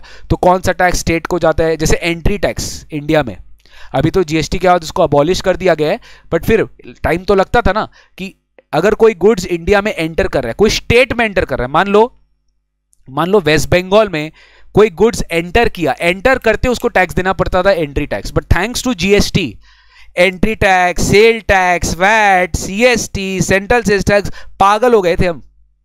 अब सबका एक टैक्स क्या है, जिसको अपने बोलते हैं बाप टैक्स। बाप टैक्स हो गया जीएसटी। जब आईडीटी में आएंगे तब अपने पढ़ेंगे, अभी इसके ऊपर ज्यादा चर्चा नहीं करेंगे। क्लियर हुआ? Yes sir. तो ये हो गया sir central government state government का टैक्सेस क्या है, article 265, 246, 7 schedule, income tax act का एक बेसिक ओवरव्यू, कौन कौन सा साल में कौन कौन सा एक्ट पास हुआ था, कैनन। सर ये सब तो बिल्कुल एकदम सिंपल चीज था सर, हमें कुछ और इंटरेस्टिंग चीज पढ़ाओ। देखो गाइज ये फर्स्ट क्लास है, As I told you, do not underestimate the power of common man. Similarly, do not underestimate the power of institute. They can ask you very easy questions also, which is from basic chapter. तो छोड़ना किसी को नहीं है, हर चीज cover करेंगे, हर चीज का एक टाइम है, एवरीथिंग विल बी अंडरस्टैंड. ठीक है, आप बिल्कुल भी टेंशन मत लो. नेक्स्ट, अब आते गाइस, अब मजा आएगा आपको. एडमिनिस्ट्रेशन बताइए सर, एडमिनिस्ट्रेशन बताइए. सबसे पहले मैं आपको बता दूं गाइस, जैसे आपको पता होना चाहिए, हमेशा मैं बोलता हूं, हर एक स्टूडेंट को बोलता हूं, चाहे वो सीए का बैकग्राउंड का हो, सीएस का बैकग्राउंड का हो या सीएमए का बैकग्राउंड का हो, आपको हमेशा इस मिनिस्ट्री के बारे में अच्छे से जानकारी होनी चाहिए. Ministry of finance, MOF. ऐसे देखिए बहुत सारा कैबिनेट होता है ना, कैबिनेट जो प्राइम मिनिस्टर के साथ कैबिनेट मिनिस्टर्स होते हैं. Ministry of finance, ministry of home, ministry of external affairs, ministry of defence, ministry of HRD, ministry of transportation and communication, होता है ना. फाइनेंस मिनिस्ट्री एक ऐसा चीज है जो हम लोग को पूरा अच्छे से पता होना चाहिए. जिनका भी, कौन है हमारा यूनियन फाइनेंस मिनिस्टर बताओ? Nirmala Sitharaman ji. She is our union finance minister, right. तो यूनियन फाइनेंस मिनिस्टर का एक बहुत बड़ा रिस्पॉन्सिबिलिटी है, जो कि पूरे देश का पूरा इकोनॉमी कैसे चले, कैसे रेवेन्यू आए गवर्नमेंट के पास, कैसे गवर्नमेंट खर्चा करे, कैसे गिव एंड टेक पॉलिसी हो. गवर्नमेंट गिव करता है आपको, बहुत सारी सेवाएं देता है, सर्विसेज देता है, और टेक करता है आपसे क्या? टैक्सेस. तो वही समझना है, जो टेक कर रहा है वो कैसे कर रहा है, टेक कर रहा है वो कैसे कर रहा है, उसका एडमिनिस्ट्रेशन कैसे होगा. तो मिनिस्ट्री ऑफ फाइनेंस के नीचे कुछ लिखना नहीं है. मिनिस्ट्री ऑफ फाइनेंस के नीचे गाइस दो डिपार्टमेंट होता है. एक होता है डिपार्टमेंट ऑफ रेवेन्यू, जो सोचता है कि कैसे हम रेवेन्यू लेकर आए, और एक होता है डिपार्टमेंट ऑफ एक्सपेंडिचर, जो सोचता है कि कौन सा खर्चा किस सेक्टर में कितना किया. जैसे सबको पता है कोविड के बाद से सबसे ज्यादा खर्चा हेल्थ सेक्टर में हुआ है, फार्मास्यूटिकल सेक्टर में हुआ है. गवर्नमेंट बहुत सारा रिलीफ दिया है, गवर्नमेंट बहुत सारा पैकेजेस अनाउंस किया था. क्यों किया था? Time demands. तो ये कौन डिसाइड करता है? एक्सपेंडिचर वाला डिपार्टमेंट डिसाइड करता है. रेवेन्यू वाला डिपार्टमेंट डिसाइड करता है भैया टैक्सेस कैसे कलेक्ट करना है, और कैसे एक्सपेंडिचर वाले डिपार्टमेंट के डिमांड्स को मीट करना है. तो रेवेन्यू वाला डिपार्टमेंट तो ये सोच लिया, एक्सपेंडिचर वाला डिपार्टमेंट भी सोचेगा. तो आपको ये समझना है कि सर सबसे पहले डिपार्टमेंट ऑफ रेवेन्यू कौन होता है? देख लो, it is the apex body charge with the administration of taxes. Revenue department जिसको बोलते हैं कि वो पूरे टैक्सेस को एडमिनिस्टर करता है, वो पूरे टैक्सेस को क्या करता है? एडमिनिस्टर करता है. It is a part of ministry of finance which came into existence as a result of central board of revenue act 1924. इसका भी एक एक्ट है कि ये जो रेवेन्यू डिपार्टमेंट है कैसे फॉर्म हुआ, एक एक्ट के अंदर फॉर्म होगा ना यार, वरना ऐसे थोड़ी ना फॉर्म हो जाएगा. जिसका एक्ट का नाम है central board of revenue act. ये पूरा का पूरा डिसाइड करते थे, एडमिनिस्टर करते थे इंडिया में टैक्स लॉस. तो central board of revenue, exam में आया हुआ, ये एग्जाम में आया हुआ इसलिए फोकस कर रहा हूं. Central board of revenue act 1924 के वजह से ही डिपार्टमेंट ऑफ रेवेन्यू इनैक्ट हो पाया. अब इस डिपार्टमेंट ऑफ रेवेन्यू के नीचे पता है, अब जैसे रेवेन्यू डिपार्टमेंट सोचेगा भाई दो तरह का टैक्सेस है, डीटी आईटीटी, कौन कौन सा देखूं. पहले पता है गाइस, पहले एक ही बोर्ड था जो डायरेक्ट टैक्स भी देखता था, इनडायरेक्ट टैक्स भी देखता था. पॉसिबली बहुत दोनों अलग है, दोनों का डिफरेंस बहुत अलग है, दिक्कतें होने लग गई. दैट इज वाई इसके पीछे अनाउंस किया गया कि नहीं देखो अलग अलग बोर्ड बनाएंगे. सीबीडीटी एक बोर्ड बनेगा, सीबीआईसी एक बोर्ड बनेगा. सीबीडीटी मतलब central board of direct taxes which administers the direct tax laws. CBDT direct tax laws administer करेगा, central board of direct taxes. और CBIC central board of indirect tax and customs को indirect tax laws का जिम्मेवारी दिया गया, जो आते हैं डिपार्टमेंट ऑफ रेवेन्यू के अंदर ही. तो मिनिस्ट्री ऑफ फाइनेंस, उसके नीचे department of revenue, department of revenue के नीचे दो board, CBDT central board of direct taxes, direct tax collections, CBIC central board of indirect tax and customs. Central board of, पहले CBEC था, central board of excise and customs. जब excise हटा, GST आया, तो उसको क्या नाम दे दिया गया? Central board of indirect tax and customs. कुछ भी लिखना नहीं है, सब कुछ मैट में लिखा हुआ है. You just understand and try to underline what I am underlining. So CBIC is basically saying Central Board of Indirect Tax and Customs. Next, sir हमें बताइए कि CBDT में कौन कौन लोग हैं सर? एकदम पता होना भी चाहिए. CBDT is headed by a chairman. उनका एक चेयरमैन है. एक चेयरमैन होता है जो बेसिकली, मैं आपको बताता हूं ये लोग कौन लोग होते हैं, मैं आपको बताता हूं। I will tell you everything, you have to listen to me properly. CBDT एक पूरा बोर्ड है गाइस, जो पूरा हेड है डायरेक्ट टैक्स एडमिनिस्ट्रेशन का, राइट। उसके अंडर एक चेयरमैन होता है, प्लस उसके 6 मेंबर्स होते हैं जो बहुत ही रिस्पेक्टेबल पोजीशंस होल्ड करते हैं, जिनका बहुत ज्यादा ह्यूज नॉलेज है, experience in the field of taxation, accountancy and economics. ये लोग सीबीडीटी के चेयरमैन के साथ उनका मेंबर्स होते हैं। तो सीबीडीटी में एक चेयरमैन और कितने मेंबर्स है, एग्जाम में आ सकते हैं 6 मेंबर्स। चेयरपर्सन जो है, जो उसका चेयरमैन है ना, उसका रैंक होता है कि वो गवर्नमेंट ऑफ इंडिया का स्पेशल सेक्रेटरी होता है, बिकॉज वो इतना बड़ा ह्यूज पोजीशन संभाल के रखा है कि उसको स्पेशल सेक्रेटरी का नाम देके रखा है। बट ये जो मेंबर्स होते हैं इनको भी कम नहीं है, ये भी एडिशनल सेक्रेटरी माने जाते हैं टू गवर्नमेंट ऑफ इंडिया। मतलब सीबीडीटी के अगर आप मेंबर हो तो you are deemed to be additional secretary, और अगर आप चेयरमैन हो तो आप एक स्पेशल सेक्रेटरी हो। एग्जाम में पूछा जा सकता है, बस ध्यान रखो, इससे ज्यादा डेप्थ में जाने का दरकार नहीं है, ठीक है। ओके सर, कौन कौन से मेंबर्स हमें बताएंगे? बिल्कुल बताएंगे, आपके मैट में मैं ऑलरेडी लिख के रखा हूं। 6 मेंबर का पोजीशन है, जिसमें से एक मेंबर इनकम टैक्स है, जो income tax law exclusively related है। एक है जो लेजिस्लेशन देखता है। देखिए मैं आपको एक बताऊं, कभी भी लॉ फाइनेंस मिनिस्ट्री नहीं बनाती, ये प्लीज ध्यान समझिएगा। ये बेसिक थोड़ा सा क्या है ना, एरर जो सीए लोग भी नहीं जानते, सीएस सीएमए लोग भी नहीं जानते। मिनिस्ट्री ऑफ फाइनेंस का जिम्मेवारी है कि वो पोजीशन को एनालिसिस करे, एसेस करे, बट लॉ बनाने का जिम्मेवारी तो ministry of law and justice का, MOLJ. Ministry of law and justice ये डिसाइड करता है कि लॉ बनाना है, कैसे बनाना है, क्या प्रोविजन है, वो ministry of law and justice बनाती है। ऑब्वियसली दोनों साथ में काम करते हैं, और दोनों को लॉज में कैसे कैसे क्या करना है दोनों आपस में बात करते हुए करते हैं। तो मिनिस्ट्री ऑफ फाइनेंस एक हो गया और ministry of law and justice अलग हो गया। तो सीबीडीटी में एक ऐसा भी मेंबर है जो लेजिस्लेशन और कंप्यूटराइजेशन वाला विंग देखता है। हर सबको अलग अलग विंग देके रखा है। वैसे एक रेवेन्यू मेंबर भी है, वैसे पर्सनल एंड विजिलेंस, जो विजिलेंस रखे पूरे इकोनॉमी में। वैसे एक इन्वेस्टिगेशन विंग भी है, जैसे मान लो कोई टैक्स इवेड कर रहा है, टैक्स चुरा रहा है, ठीक से प्रॉपर पे नहीं कर रहा है, तो एक इन्वेस्टिगेशन मेंबर भी है जो पूरा इन्वेस्टिगेशन करता रहेगा। यानी कंप्लीट कर दिया पूरा हर एक रोल को। और लास्ट में जुडिशियल एंड ऑडिट। मान लो अगर किसी बड़ी कंपनी का ऑडिट करवाना है, जो लोग टैक्स इवेड कर रहे हैं, तो ये सीबीडीटी का जो मेंबर है, जो ऑडिट एंड जुडिशियल विंग का इंचार्ज है, वो इसको हेड करता है। तो गाइस हर एक रोल को डिवाइड किया गया और उस सीबीडीटी का पोस्ट में एक मेंबर को अपॉइंट कर दिया गया। एक बार रीड कर लेना, ज्यादा रेलिवेंट नहीं है। अब आप लोगों को पता, आपको विश्वास नहीं होगा, इनफैक्ट ये भी पूछा गया आपके एग्जाम में, इसलिए हम लोग सीएस का एक्सक्लूसिव बैच लेते हैं, बिकॉज सीएस में ऑब्जेक्टिविटी का बहुत इंपॉर्टेंस है and anything can come from any question. Trust me guys, अगर ये सीएस सीएमए का क्लास हो रहा होता तो मैं शायद इतना डिटेल में नहीं बताता, बट क्योंकि सीएस एक्सक्लूसिव बैच है, I have to tell everything in detail. The CBDT chairman and the members of CBDT, ध्यान से समझना, ये लोग कौन होते हैं?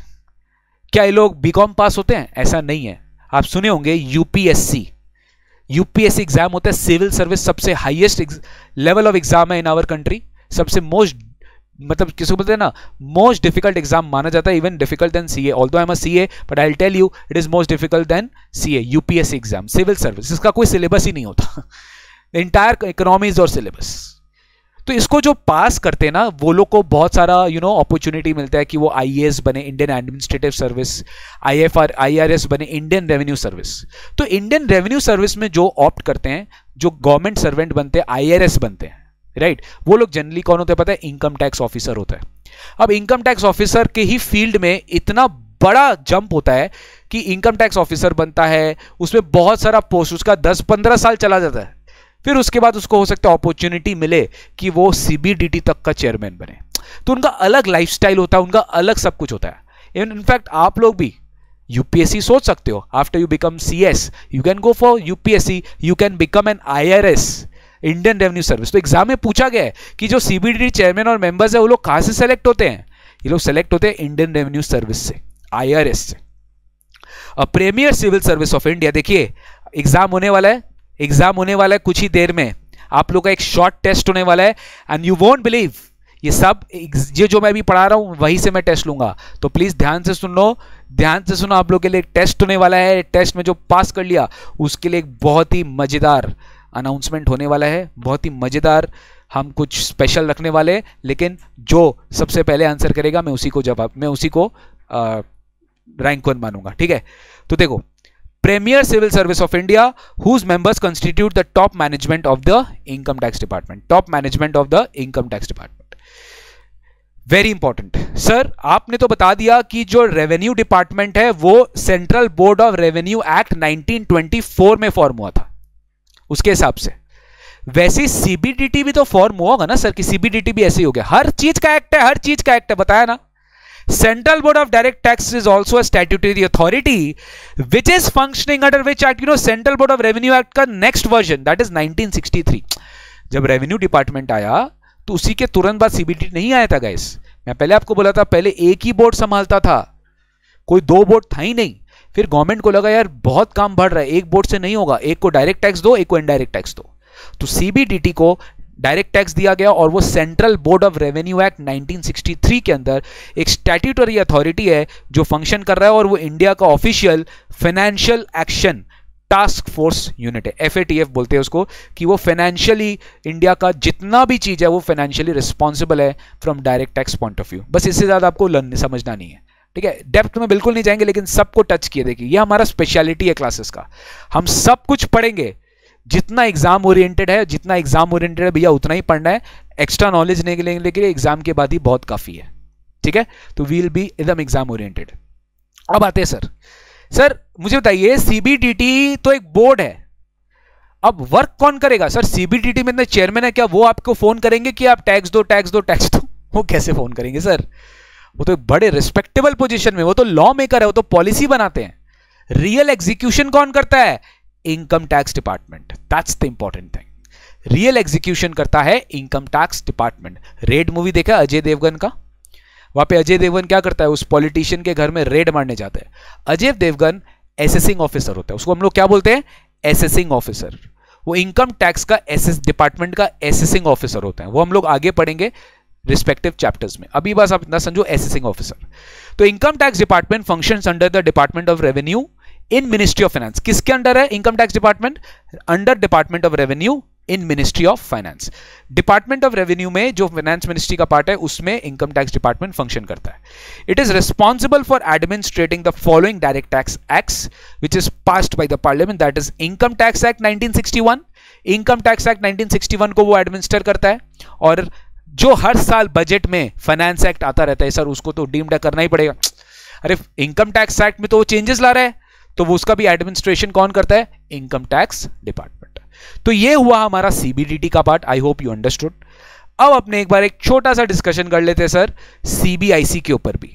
ऑल्दो ये जीएसटी में डिटेल में पढ़ाया जाएगा, बट अभी एक बार के लिए समझ लो कि जीएसटी में जो इनडायरेक्ट टैक्स है वो कौन संभालता है? सीबीआईसी संभालता है, central board of indirect tax and customs. तो central board of indirect tax and customs is a part of same Department of Revenue under Ministry of Finance, Government of India. It deals with the task of formulation of policy governing levy and collection of customs and GST. जितना भी powers है, जितना भी administration है with respect to GST and custom, that is इसका नाम क्या रखा गया है? Central board of indirect tax and customs. Prevention of smuggling and administration of matters relating to customs, GST and narcotics. ये पूरा अलग डिपार्टमेंट है। सीबीआईसी पूरा इनकम जीएसटी देखता है।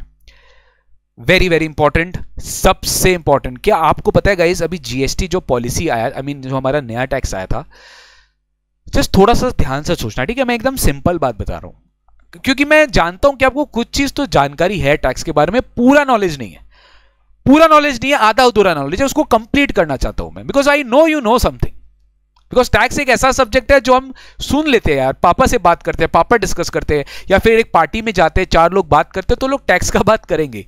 जहां बिजनेसमैन मीट किया, प्रोफेशनल मीट किया, टैक्स का बात चालू। ये ध्यान रखना हमेशा, ठीक है? तो tax is a subject which you have to listen something of the day और the other, you should be updated. तो ये आप सुने होंगे गाइस। जीएसटी जो टैक्स है ना, जीएसटी जो गुड्स एंड सर्विस टैक्स, इसमें सेंट्रल कंपोनेंट भी है, यानी सेंट्रल का भी जीएसटी लगता है जो सेंट्रल गवर्नमेंट कलेक्ट करता है, और स्टेट का भी जीएसटी लगता है जो स्टेट गवर्नमेंट कलेक्ट करता है। ऑल्दो मैं डिटेल में जीएसटी क्लासेस में लूंगा, अभी नहीं। तो सेंट्रल जीएसटी और स्टेट जीएसटी, ये जो दो जीएसटी के टैक्सेस है, दो तरह के टैक्स है, जिसको हम बोलते हैं CGST that is central goods and service tax, और SGST that is state goods and service tax. ये दोनों जीएसटी लगता है, एक सेंट्रल लेवल पे लगता है, एक स्टेट लेवल पे लगता है, समान भाव से लगता है, समान रेट से लगता है, इक्वल लगता है। अब प्रॉब्लम आया कि अगर एक ही टैक्स लॉ एक ही आदमी लगा रहा है, आई एम सॉरी, दो आदमी लगा रहा है, तो आपको सेंट्रल भी लगा रहा है, स्टेट भी लगा रहा है, तो आपको दोनों का कंसेंसस चाहिए।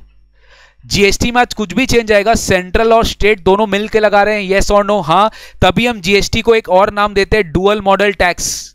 एक डुअल मॉडल है, डुअल मॉडल मतलब स्टेट भी लगा रहा है, सेंट्रल भी लगा रहा है। तो जब सेंट्रल और स्टेट दोनों लगा रहे हैं, तो दोनों लगा रहे हैं ना यार, तो दोनों का बात सुनना पड़ेगा। लॉ जब बनेगा तो दोनों का समर्थन से लॉ बनना चाहिए। तो समर्थन कब होगा? सेंट्रल लॉ बना के स्टेट को पास करेगा, स्टेट उसमें चेंजेस करेगा, फिर सेंट्रल को पास करेगा, फिर सेंट्रल उसमें चेंजेस करेगा। लॉ कभी बनेगा ही नहीं जिंदगी में, ऐसे नहीं होता है काम। तो वेरी जुडिशियली हमारा सेंट्रल गवर्नमेंट ने एक डिसीजन लिया, चलो एक कमिटी बनाया जाए, एक एपेक्स बॉडी बनाया जाए, और उस एपेक्स बॉडी का नाम है जीएसटी काउंसिल। जीएसटी काउंसिल नाम दे दिया गया उसका।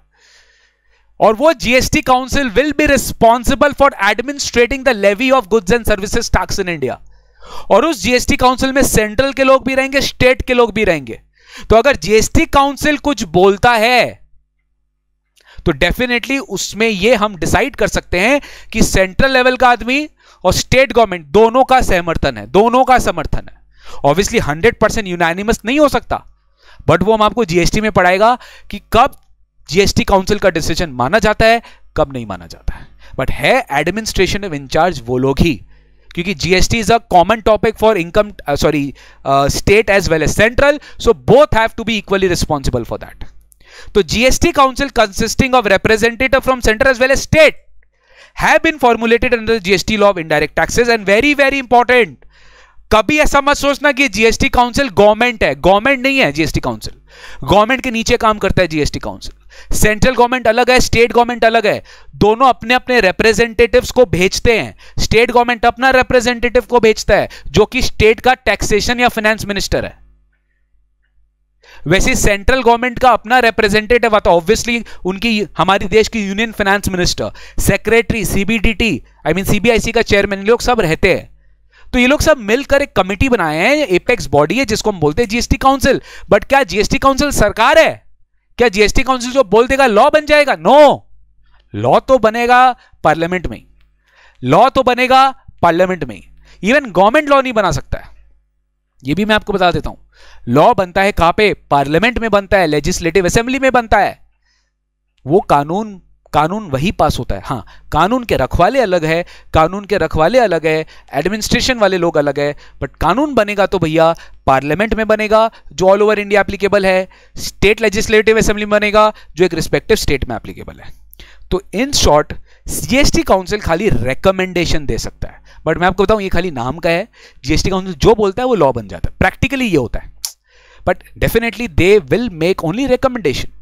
वो लोग यूनियन को, सेंट्रल को, स्टेट गवर्नमेंट को रिकमेंडेशन देता है कि देखो अब जीएसटी काउंसिल ने ये डिसाइड किया कि देखो जीएसटी में बदलाव आना चाहिए, जीएसटी में बदलाव आना चाहिए, जीएसटी में बदलाव आना चाहिए। तो आता सब एक ही जगह से है, जीएसटी काउंसिल से। बाकी सेंट्रल उसमें मोहर लगा देती है, स्टेट उसमें मोहर लगा देती है, चलो ठीक है, all fine, everything is fine. तो जीएसटी काउंसिल बहुत सारा डिसीजंस लेता है, टैक्स रेट्स के बारे में, एग्जेम्पशंस के बारे में, और बहुत सारा, रिटर्न्स कैसे फाइल करना है, रजिस्ट्रेशन करना है, पेमेंट ऑफ टैक्स कैसे करना है, इनवॉइसिंग कैसे करना है, सब कुछ रूल्स में लिखा हुआ रहता है। खैर एक शॉर्ट इंट्रोडक्शन सोचा मैं आपको दे दूं ताकि आपको एक कॉन्फिडेंस आए, ताकि आपको लगे कि नहीं boss we know all this thing, हम लोग को भी आइडिया है ये सब चीज का। तो गाइज अब मैं आपको इस चैप्टर से, जो पहला चैप्टर है, हमारा पहला चैप्टर खत्म होता है। सर क्या बात कर रहे हैं, पहला चैप्टर खत्म? हाँ, यही तो मजा है भाई, यही तो मजा है। अगर सीएस एक्सक्लूसिव टैक्स लॉस का पढ़ना है तो भैया समझ जाओ मैं क्या बोल रहा हूं। This is the best what we can give you. अगर सीएस एक्सक्लूसिव करना है so this is the best which we can give you. Will be focus towards exam orientation. एकदम सीएस एक्सक्लूसिव टैक्स लॉस का 100 mark में अगर आपका बोले हमारे लिए तो भैया पासिंग मार्क 60 से 70 होता है, हम पासिंग मार्क कभी भी 40 नहीं मानता अपने पेपर में। I don't know about other papers of CS, but tax laws वाला पेपर में तो हम हमेशा मानता है कि बॉस एग्जेम्पशन तो और हाई है, पासिंग का लेवल ही हाई होना चाहिए। तो we have lots of expectations from you guys in this paper, so please do not disregard us. Okay, तो चलिए सर हमें कुछ क्वेश्चन कराइए, हम कुछ क्वेश्चन करेंगे, एग्जाम वाला क्वेश्चन करेंगे, हमको दीजिए सर। यू अभी देते हैं, आप बोले और हम नहीं दे, पॉसिबल ही नहीं है। चलिए चलिए चलिए चलिए, क्या आप देखना चाहते हो, क्या आप देखना चाहते हो कि दिसंबर 20 टर्म में जो लास्ट पेपर हुआ है उसका 2 नंबर आप कर चुके हो, उसका 2 नंबर आप कर चुके हैं। देखो मैं अभी दिखाता हूं, और यहां पे तो चलो मैं जानबूझ के आंसर भी नहीं लिख के रखा हूं। Now you will understand the importance of these classes which I am giving you exclusively for CS students. जो मैं बोलता हूं वो मैं करता हूं, as our entire team do. चलिए पहला सवाल आपके स्क्रीन पे, लेट्स सी कौन सबसे ज्यादा जवाब देता है, लेट्स सी कौन सबसे पहले ज्यादा जवाब देता है। Let's see this, canons of taxation as propounded by Adam Smith despite the modern development of economic sciences still apply and it holds good. ठीक है, कैनन ऑफ टैक्सेशन के ऊपर पूछ लिया और कोई सवाल इनको मिला नहीं, but I told you anything can be asked in CS. These canons of taxation refers to administrative aspect of a tax. ये जो कैनन ऑफ टैक्सेशन है ये administrative aspect of a tax को डील करता है। Find out from the following which have been considered to under the income tax act as being the fundamental canon of taxation. फिर से question पढ़ रहे हैं लास्ट का, find out from the following which have been considered to under the income tax act as being the fundamental canons of taxation. Fundamental canon क्या है taxation का, ये आपको डिसाइड करके बताना है। तो देखो क्या है, canon of equity, canon of equity, canon of economy number 2, canon of uncertainty number 3, canon of non convenience number 4 and canon of certainty number 5. फिर से options, canon of equity number 1, canon of economy number 2, canon of uncertainty number 3, canon of non-convenience number 4 and canon of certainty number 5. Options number A ये आपकी screen पर जो already है ये रहा, 1, 2 and 5, 2, 4 and 5, 1, 3 and 4 and all the 5 above. फटाफट इसका answer चाहिए मेरे को, फटाफट इसका आंसर चाहिए, फटाफट हमको इसका आंसर चाहिए। And yes I am getting so many answers, so many answer I am getting. Wow wow wow wow wow, awesome guys, fabulous. 1 mark आपको मिला, बहुत सारे स्टूडेंट्स ने सही जवाब दिया और वो है option number A 1, 2 and 5। Option number A 1, 2 and 5, canon of equity, canon of equity. पढ़े थे कि नहीं पढ़े थे? हाँ। कैनन ऑफ इकोनॉमी पढ़े थे कि नहीं पढ़े थे? हाँ। अरे अनसर्टेनिटी का पढ़े सर, सर्टेनिटी पढ़े थे कभी भी अनसर्टेनिटी कैनन हो सकता है? अरे दिमाग लगाइए, अनसर्टेनिटी मतलब क्या? टैक्स लॉस को आप हर बार इस तरीके से रेट्रोस्पेक्टिव अमेंडमेंट लाके अनसर्टेन कर रहे हो, वो कभी भी नहीं हो सकता, तो अनसर्टेनिटी तो है ही नहीं। सिमिलरली नॉन कन्वीनियंस, ये तो उल्टा कर दिया, नॉन कन्वीनियंस कैनन हो सकता है?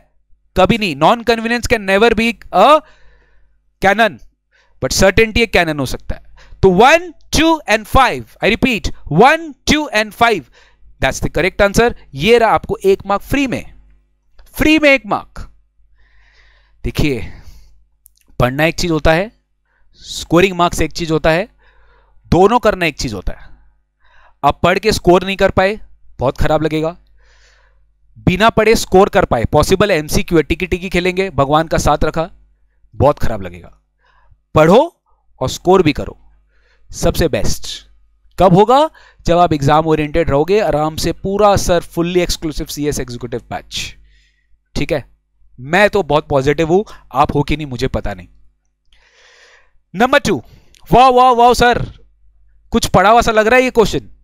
The central board of direct taxes is a statutory authority for providing essential inputs for policy and planning of direct taxes in India and is responsible for administration of direct tax laws through income tax department and is functioning under the, पहले कितना कथा खानी कर दिया कि CBDT ये है वो है ये है वो है, बट पूछा क्या है सर, आपसे ये पूछ रहा है कि बताओ सीबीडीटी जो है किसके अंडर फंक्शन करता है, it is functioning under which ABCD, income tax act 1961, financial action task force, central board of revenue act 1924, central board of revenue act 1963। Sir बताओ किसमें फंक्शन करता है, बताओ किसमें फंक्शन करता है boss, I need this answer, I need this answer कि CBDT जो स्टैट्यूटरी अथॉरिटी है वो किसमें फंक्शन करता है। सर वो फंक्शन करता है, if I am not wrong and if I am not wrong, वो फंक्शन करता है डी में, central board of revenue act 1963, central board of revenue act 1963। मजा आया सर आपको, सर ये पूछ लिया। हाँ, मैं सच में बता रहा हूं guys, I am telling you from my bottom of my heart, CA CMA students को ये नहीं पढ़ाया जा सकता है इतना डिटेल में, बट सीएस को पढ़ाना पड़ता है क्योंकि everything anything can be asked, तो we have to be very exclusive focused on CS, and CS के बेसिस पे ही आज का क्लास हम पूरा ले रहे हैं, ठीक है, पूरा सीएस एक्सक्लूसिव क्लासेस ले रहा है और आगे भी ऐसे ही चलेगा, ठीक है। तो CBDT is a statutory authority और ये किस एक्ट के अंदर है, CB central board of revenue act 1963, ये एक्ट के अंदर गवर्न होगा। क्लियर हुआ क्या? बिल्कुल सर, बिल्कुल क्लियर हुआ। सर और कोई क्वेश्चन कराओ सर। अरे बिल्कुल कराएंगे, अरे आप वेट तो करो, अरे मजा आने वाला आज मजा आने वाला है, बता रहा हूं मैं आपको, बिल्कुल कराएंगे, वेट तो करो भाई। तो ये हो गया गाइस, 2 क्वेश्चन हम लोग ने सक्सेसफुली कंप्लीट किया, और भी मैं क्वेश्चंस बीच बीच में कराता रहूंगा, but you have to study more topics ना, वरना खाली इस टॉपिक से तो मैं आपको स्पेसिफिकली करा नहीं पाऊंगा, और थोड़ा टॉपिक्स पढ़ते हैं तब अपने करेंगे। तो सर ये रहा हमारा पहला चैप्टर ओवर। सर इतना जल्दी और हो गया? हाँ यही तो मजे वाली बात है, एकदम क्रक्स पढ़े, ओरिएंटेशन एग्जाम ओरिएंटेड था, एमसीक्यू भी पढ़ लिए।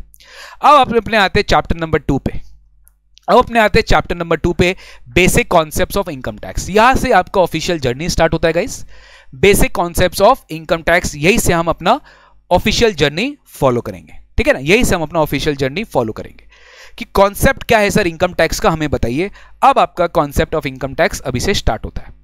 Positive thoughts always create positive things, तो ऑलवेज भी पॉजिटिव, मैं तो बहुत पॉजिटिव हूं और मैं अपने ऐसा स्टूडेंट्स को बोलता हूं आप भी हमेशा लाइफ में पॉजिटिव रहिए, no matter whatever hurdles come in your life, it is a phase, it will move on, just think that. अगर कोई नेगेटिव भी आता है ना, एक फेज आया, चलो चलो ठीक है, होता रहेगा, डोंट वरी, सब कुछ पास ऑन हो जाएगा, जैसे ये पास ऑन होता था वो भी पास ऑन हो जाएगा, ठीक है ना।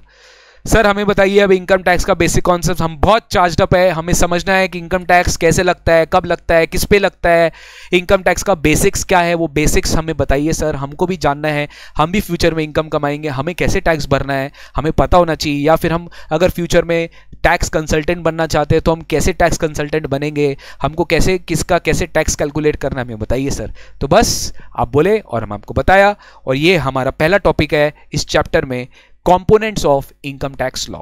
बहुत ध्यान से समझेंगे, बहुत इजी है, बहुत इजी है, provided you are with me and with me, तो आपके लिए ये चैप्टर एकदम रापचिक जैसा इजी कर दूंगा, बट आपको मेरे साथ रहना पड़ेगा, you have to be with me. Sir components of income tax law, components of income tax law में सबसे पहला जो मेन सुप्रीम एक्ट है हमारे देश में, उसका नाम है इनकम टैक्स एक्ट 1961। उसका एक्ट है, एकदम प्रणाम करिए इनको प्रणाम करिए, इनको प्रणाम करिए, यही वो सुप्रीम एक्ट है जो आपको पढ़ना है। हम जो भी बोलेगा ये हमारी भगवत गीता है, सारे टैक्स कंसल्टेंट्स के लिए जो भगवत गीता है वो तो है ही, भगवत गीता जो मेन है वो तो है ही, बट ये भी भगवत गीता से कम नहीं है। इनकम टैक्स एक्ट 1961 ये मोटा मोटा बुक है इसका, बट डोंट वरी, आपको एकदम सूक्ष्म रूप में बढ़िया फॉर्मेट में अच्छे से समझाया जाएगा, एकदम इजी कर दिया जाएगा, बस you have to be with me. Income tax act 1961, तो इनकम टैक्स एक्ट 1961 में sir this is the main source of income tax law. Sir obviously पता है, इस एक्ट में कितने सेक्शंस है sir? 298 sections, this you should understand, 298 sections है इस एक्ट में, और 14 शेड्यूल्स है। कितने शेड्यूल? जैसे शेड्यूल होते हैं ना अपेंडिक्स, शेड्यूल 1, शेड्यूल 2, शेड्यूल 3, इस तरीके से शेड्यूल्स होते रहते इनकम टैक्स एक्ट में।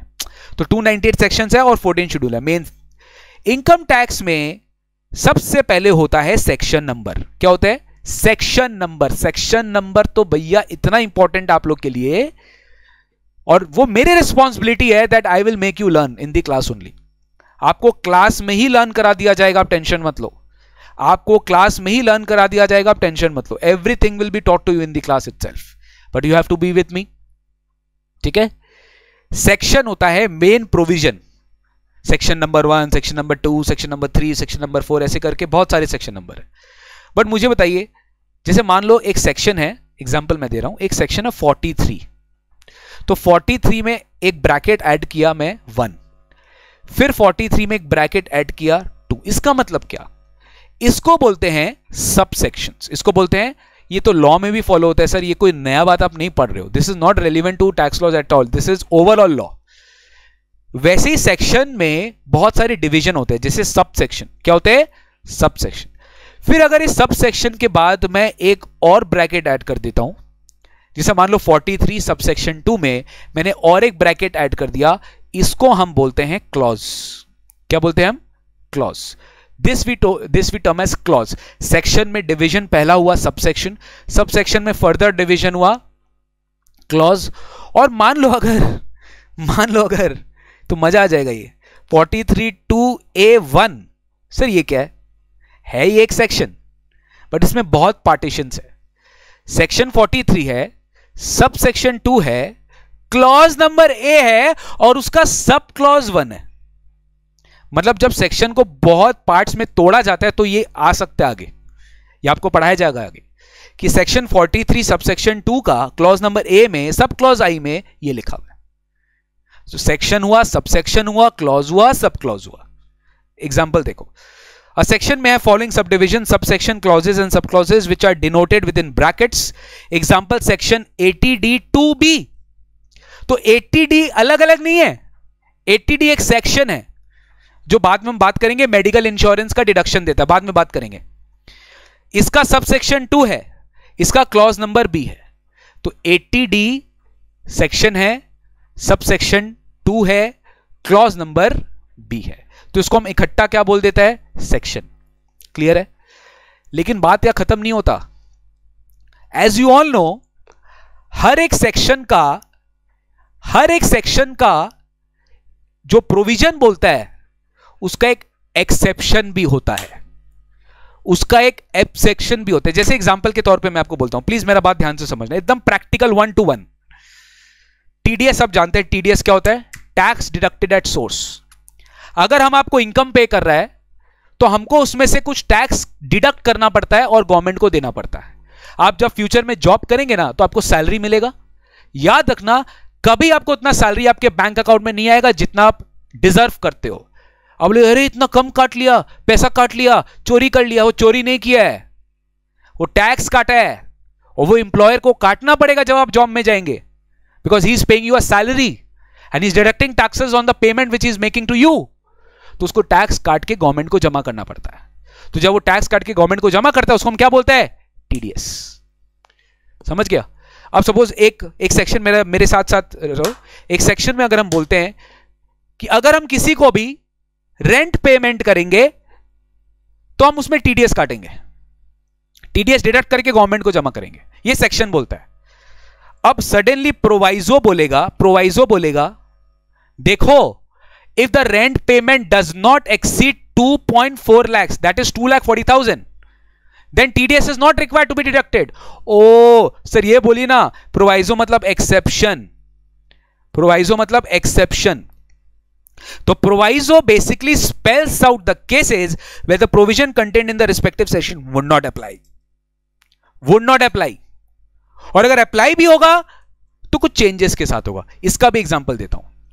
मेन सेक्शन बोलेगा कि रेंट पेमेंट पे 10% टीडीएस कटेगा, रेंट पेमेंट पे 10% टीडीएस कटेगा, ये मेन सेक्शन बोलेगा। लेकिन प्रोवाइजो बोलेगा if the rent is paid up to 1 lakh rupees then TDS will be deducted at 2%। तो मॉडिफाई कर दिया। तो this is the main purpose of exceptions. I hope you understood. This is known as proviso. Sir अब problem आए, rent क्या होता है? क्या रेंट बिल्डिंग का लेंगे, फ्लैट का लेंगे, लैंड को भाड़ा पे देंगे, कि आप किसी एसेट्स को भाड़ा पे देंगे? क्या होता है रेंट? रेंट का मतलब क्या है लॉ के हिसाब से? हम तो कितना चीज रेंट पे दे सकते हैं, अपना कंप्यूटर, लैपटॉप, सब चीज रेंट पे दे सकते हैं, तो क्या सब पे टीडीएस काटना है? तो गवर्नमेंट ने बोला ठीक है, वेट करो। सेक्शन समझाया, सब सेक्शन समझाया, क्लॉज समझाया, सब क्लॉज समझाया, उसके नीचे एक्सप्लेनेशन, जो एक्सेप्शंस है वो भी समझाया, सॉरी प्रोवाइजो है वो भी समझाया, प्रोवाइजो एक्सेप्शंस है, I beg your pardon, proviso exceptions है। अब हम आपको समझा रहे हैं explanation. As the name suggest, अगर कोई सेक्शन में कोई वर्ड है, वर्ड जैसे मेरे एग्जांपल में रेंट, रेंट एक वर्ड है, अगर रेंट एक वर्ड है तो रेंट का मतलब क्या है, ये एक्सप्लेनेशन बोलेगा कि for the purpose of this section rent means this. तो explanation to the section gives a clarification, एक मीनिंग का बता देता है रेंट का मतलब क्या होगा, relating to the provision contained in that section. तो बहुत ही सिंपल है सर, इनकम टैक्स एक्ट में सेक्शन होता है, सब सेक्शन होता है, क्लॉजेस होता है, सब क्लॉजेस होता है, उसके नीचे प्रोवाइजो होता है, प्रोवाइजो के नीचे एक्सप्लेनेशन होता है। यही पढ़ना है, आगे हम यही पढ़ेंगे, यही हमारा पूरा लाइफ है, पूरा इनकम टैक्स लॉ में, और कुछ भी नहीं है guys. Very very simple. Please सबसे पहले ये समझाओ, जो इनकम टैक्स को हम अच्छे से क्लास में पढ़ लेगा ना तो एग्जाम में बहुत इजी है, मार्क्स स्कोरिंग कर देगा आपका। बाकी सब सब्जेक्ट में जो आपको डर लगता है, कंपनी लॉ, सेबी, ILGL, ये सब इतने सारे लॉ है, तो आप हो सकता है उसका थोड़ा बर्डन कम कर दे, बट उसके लिए आपको टैक्स लॉस को भी अच्छे से पढ़ना पड़ेगा। You have to be attentive in the class, you have to be very full focused in the class, you have to respect the time which we are giving here and just not see कि हाँ ठीक है आज ऐसे YouTube में चल रहा है या कहीं पे भी वीडियो चल रहा है, चलो ठीक है देख लेते हैं, ऐसा नहीं होना चाहिए। Everything should be properly arranged. This is what I expect from my students. Sir हो गया, एक्ट समझ में आ गया, आगे बोलिए सर। रूल्स। सर रूल्स का दरकार क्या है जब एक्ट है? Why rules? इतना सारा हम क्यों पढ़े सर? अरे भाई जो है वो तो बताना पड़ेगा ना। इनकम टैक्स एक्ट बोलता है लॉ, कानून। अब कानून कैसे इंप्लीमेंट होगा, क्या गाइडलाइंस होगा, क्या प्रोसीड्यूर होगा, वो सब बोलेगा rules. Guidelines and procedures will be provided by the income tax rules. तो रूल्स क्या बोलता है? प्रोसीजर टू बी फॉलोड, क्या प्रोसेस फॉलो करना है। जैसे एग्जांपल मैं आपको देता हूं, आप सब जानते हैं इनकम टैक्स रिटर्न के बारे में, ये मैं मान ही नहीं सकता कि आप इसके बारे में जानते नहीं है। You know everything about income tax return. तो इनकम टैक्स रिटर्न क्या होता है सर? जो हर साल आपको अपने गवर्नमेंट को सबमिट करना पड़ता है, डिस्क्लोजिंग योर इनकम डिटेल्स। आज हम इस साल इतना इनकम कमाए, हमको सरकार को एक इनकम टैक्स रिटर्न के फॉर्म में, चाहे वो ITR 1 हो, ITR 2 हो, बहुत अलग अलग फॉर्म्स होता है, हम सबमिट करते हैं, गवर्नमेंट को सबमिट करते हैं। अब मुझे बताइए, ये जो इनकम टैक्स रिटर्न फाइल करना है, क्या प्रोसेस है, क्या गाइडलाइन है, ये क्या एक्ट में लिखा होगा? नो। एक्ट में बोलेगा कि इनकम टैक्स रिटर्न फाइल करना है, लेकिन एक्ट में एक वर्ड ऐड कर देगा, प्रिस्क्राइब्ड फॉर्म। अरे यार ये प्रिस्क्राइब्ड क्या है? ये कहां देखे आप सोचते रह जाएंगे, प्रिस्क्राइब्ड कहां है? ये प्रिस्क्राइब्ड होता है रूल्स के थ्रू। इनकम टैक्स रूल्स में पूरा गाइडलाइंस है, पूरा एडमिनिस्ट्रेशन कैसे होगा, कौन सा एक्ट में कौन सा प्रोविजन कैसे आप इंप्लीमेंट करेंगे, एवरीथिंग इज रिटन। तो honestly speaking, income tax rules जहां रेलिवेंट होगा ना, जिस सेक्शन के साथ एक रूल रेलिवेंट होगा वो मैं पढ़ाते चलूंगा, जो इररेलिवेंट होगा वो मैं अपने आप आपको नहीं पढ़ाऊंगा, जो बिल्कुल भी रेलिवेंट नहीं है वो आपको मैं डिस्टर्ब भी नहीं करूंगा उससे। Will be very exam focused. The rule contain procedure to be followed while complying with the provisions of the Act. The Income Tax Department is governed by the Central Board of Direct Taxes and it is a part of Department of Revenue under the Ministry of Finance, Government of India. CBDT governor, sir ये चीज हम already पढ़ चुके हैं। कौन frame करता है पता है income tax rules? Obviously CBDT frame करेगा। ठीक है, ध्यान से बात सुनिए, please please please please guys, ध्यान से सुनना। एक्ट बनता है पार्लियामेंट में, एक्ट बनता है पार्लियामेंट में, इसमें कोई दोष, इसमें कोई दो मत नहीं है, इसमें कोई डबल थिंकिंग का रिक्वायर्ड ही नहीं है। सर एक्ट में जो चेंजेस आते हैं फाइनेंस एक्ट के थ्रू, ये भी हम पढ़ने वाले, जस्ट मेरा नेक्स्ट टॉपिक यही है। फिर से हर साल फाइनेंस एक्ट आता है, ये इनकम टैक्स एक्ट में बदलता है, ये भी पार्लियामेंट पास करता है, CBDT कुछ नहीं करता है। CBDT वो प्रोविजन को कैसे इंप्लीमेंट करेगा उसका रूल्स लेकर आता है। तो income tax rules is the responsibility of central board of direct taxes. बस इतना ध्यान रखो। ये कब से, ये कब है? 1962। बिकॉज अगर आपको याद है, year in which income tax act is passed, मेरा ध्यान से, year in which income tax act is passed is 1961। But ये एप्लीकेबल कब से हुआ था गाइस? आपको पता होगा, 1 अप्रैल 1962 से एप्लीकेबल हुआ था। तो 1 अप्रैल 1962 से हमारा ये एक्ट एप्लीकेबल हुआ था। इनकम टैक्स रूल्स 1962 ऑलरेडी है जो सीबीडीटी बनाता है। हर साल यूनियन बजट आता है हमारे देश में, और वो 1 फरवरी को हमारे देश में हमारी यूनियन फाइनेंस मिनिस्टर पूरे पार्लियामेंट के सबके सामने अपना बजट स्पीच देती है। बजट स्पीच देने के बाद वो एक बिल प्रेजेंट करती है जिसको बोलते हैं, जो हर एक सीए स्टूडेंट, सीएमए स्टूडेंट, सारे स्टूडेंट्स जो कॉमर्स बैकग्राउंड से है, जो प्रोफेशनल है, उनके लाइफ में एक बहुत इंपॉर्टेंट डे होता है। मेरे लाइफ में तो बहुत इंपॉर्टेंट डे होता है। मैं टीवी के सामने बैठता रहता हूं और वो जैसे जैसे बोलती है मेरा कॉपी पेन चलता रहता है, ये अमेंडमेंट, ये अमेंडमेंट, ये अमेंडमेंट, ये अमेंडमेंट, ये अमेंडमेंट, अमेंडमेंट, ये अमेंडमेंट। समझ में आ रहा है आपको? बट आपको ट्रस्ट करिए, एकदम वरी करने का दरकार नहीं। सब अमेंडमेंट आपको ऑलरेडी एग्जाम में जो आपका रेलिवेंट अमेंडमेंट है आपको पढ़ा दिया जाएगा। तो finance bill is introduced in the parliament every year for implementing the tax proposals in the union budget. Sir क्या होता है? बिल एक पेश किया जाता है, राइट? हाउस ऑफ पार्लियामेंट में बिल पेश कर दिया गया, सब बिल का पूरा डिस्कशन हो गया, अगर रिक्वायर्ड है उन लोग पास कर दिए। पास करने के बाद चला जाता है राज्यसभा में, राज्यसभा वाला लोग भी पास कर दिया। उसमें टाइम लगता है, राज्यसभा वाला स्टडी करेगा, पास करेगा, सारा कंसेंट आ गया। फिर पार्लियामेंट के पास वापस आते ही it goes back to the president for the assent, for the signature. तो प्रेसिडेंट जब साइन करते हैं वो बन जाता है ऑफिशियली एन एक्ट। फिर आपको पता है ई गैजेट में, ई गैजेट जो अपना ऑनलाइन में egadget.nic.in है, आप जाके चेक कर लेना, वहां पे सारे एक्ट्स क्या कर दिए जाते हैं? पब्लिश कर दिए जाते हैं, और फिर वो जो भी जिस दिन एप्लीकेबल होता है उस दिन से वो लागू कर दिया जाता है। क्लियर हुआ क्या? तो एनुअल फाइनेंस एक्ट जो एनुअली आता है, जैसे एक बार बता दूं, जो स्टूडेंट्स दिसंबर 21 तक एग्जाम, मतलब दिसंबर 21 टर्म में एग्जाम दे रहे हैं या फिर जून 21 में भी एग्जाम दे रहे हैं, सीएस स्टूडेंट्स, आपके लिए फाइनेंस एक्ट 2020 रेलिवेंट है। क्या रेलिवेंट है? Finance act 2020। ठीक है, इसके बारे में हम डिटेल में आगे डिस्कस करेंगे कि फाइनेंस एक्ट 20 क्या होता है, कब से एप्लीकेबल होता है, क्या होता है, सब कुछ हम डिटेल में डिस्कस करेंगे। We will go as it is a class, एकदम नॉर्मल क्लास जैसे चलेंगे, कोई हड़बड़ी नहीं है, किसी को कोई हड़बड़ी नहीं है। ठीक है, हर चीज अंडरस्टैंड करेंगे स्टार्ट से लेके बॉटम, तभी एग्जामिनेशन में हर चीज आपको ईजी लगेगा, वरना नहीं। जब finance bill is approved by the parliament and gets the assent of the president, it becomes the finance act. The amendments are made every year to the act and other tax laws by the finance act, और ये income tax rates को भी prescribe करता है। करेंगे हम लोग, obviously finance जब बिल आता है वो हर साल रेट्स चेंज कर सकता है, इनकम टैक्स रेट्स चेंज होता है तो वो फाइनेंस एक्ट में ही प्रोवाइड किया जाता है, वो हर साल उसी में चेंज होता है। तो गाइस ये समझ में आ गया, इनकम टैक्स एक्ट हो गया, इनकम टैक्स रूल्स हो गया, हर साल बजट आता है, फाइनेंस बिल आता है, फाइनेंस एक्ट बनता है, इनकम टैक्स एक्ट में जो चेंजेस करना है कर देता है। दिसंबर 21 तक के जितने भी स्टूडेंट्स एग्जाम दे रहे हैं उनके लिए फाइनेंस एक्ट 20 एग्जाम के लिए एप्लीकेबल होगा। ठीक है ना, उनके लिए फाइनेंस एक्ट 2020 एप्लीकेबल होगा।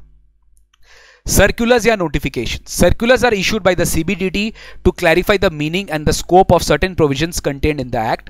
Circulars do not bring any new law and only explain the existing provisions. Sir, circular notification क्या होता है? बहुत अच्छा चीज है। सुनो, आपको क्या लगता है जो लॉ का लैंग्वेज होता है क्या वो इजी होता है आम आदमी के लिए समझने के लिए? एकदम इजी प्लेन लैंग्वेज में कि income tax will be taxable in this head, it will not be taxable, ऐसा नहीं होता। Law is a law language, legal language, जो एक एजुकेटेड पर्सन ही समझ सकता है। ये आप समझो, इसलिए आप पढ़ रहे हो, वरना आप पढ़ते ही नहीं। अगर नॉर्मल लैंग्वेज होता तो आप पढ़ते भी नहीं। लेकिन काफी बार क्या होता है, law is subject to varied interpretations.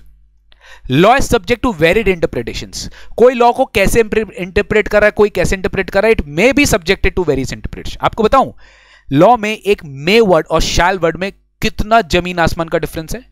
मे और शैल, शैल मतलब करना पड़ेगा, शुड शैल हैपन, में कर भी सकता है, नहीं भी कर सकता।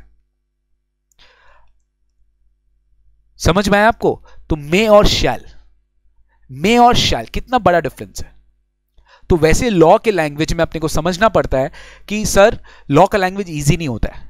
तो जब कोई लॉ बनता है, अगर उसमें बहुत सारा प्रॉब्लम्स है कि वो लॉ को कोई समझ नहीं पा रहा है, तो डेफिनेटली उस समय सीबीडीटी का रिस्पॉन्सिबिलिटी बनता है कि वो सर्कुलर इशू करे और सारे के सारे जितने भी कंफ्यूजन है with respect to that provision, उसको सॉल्व किया जाए।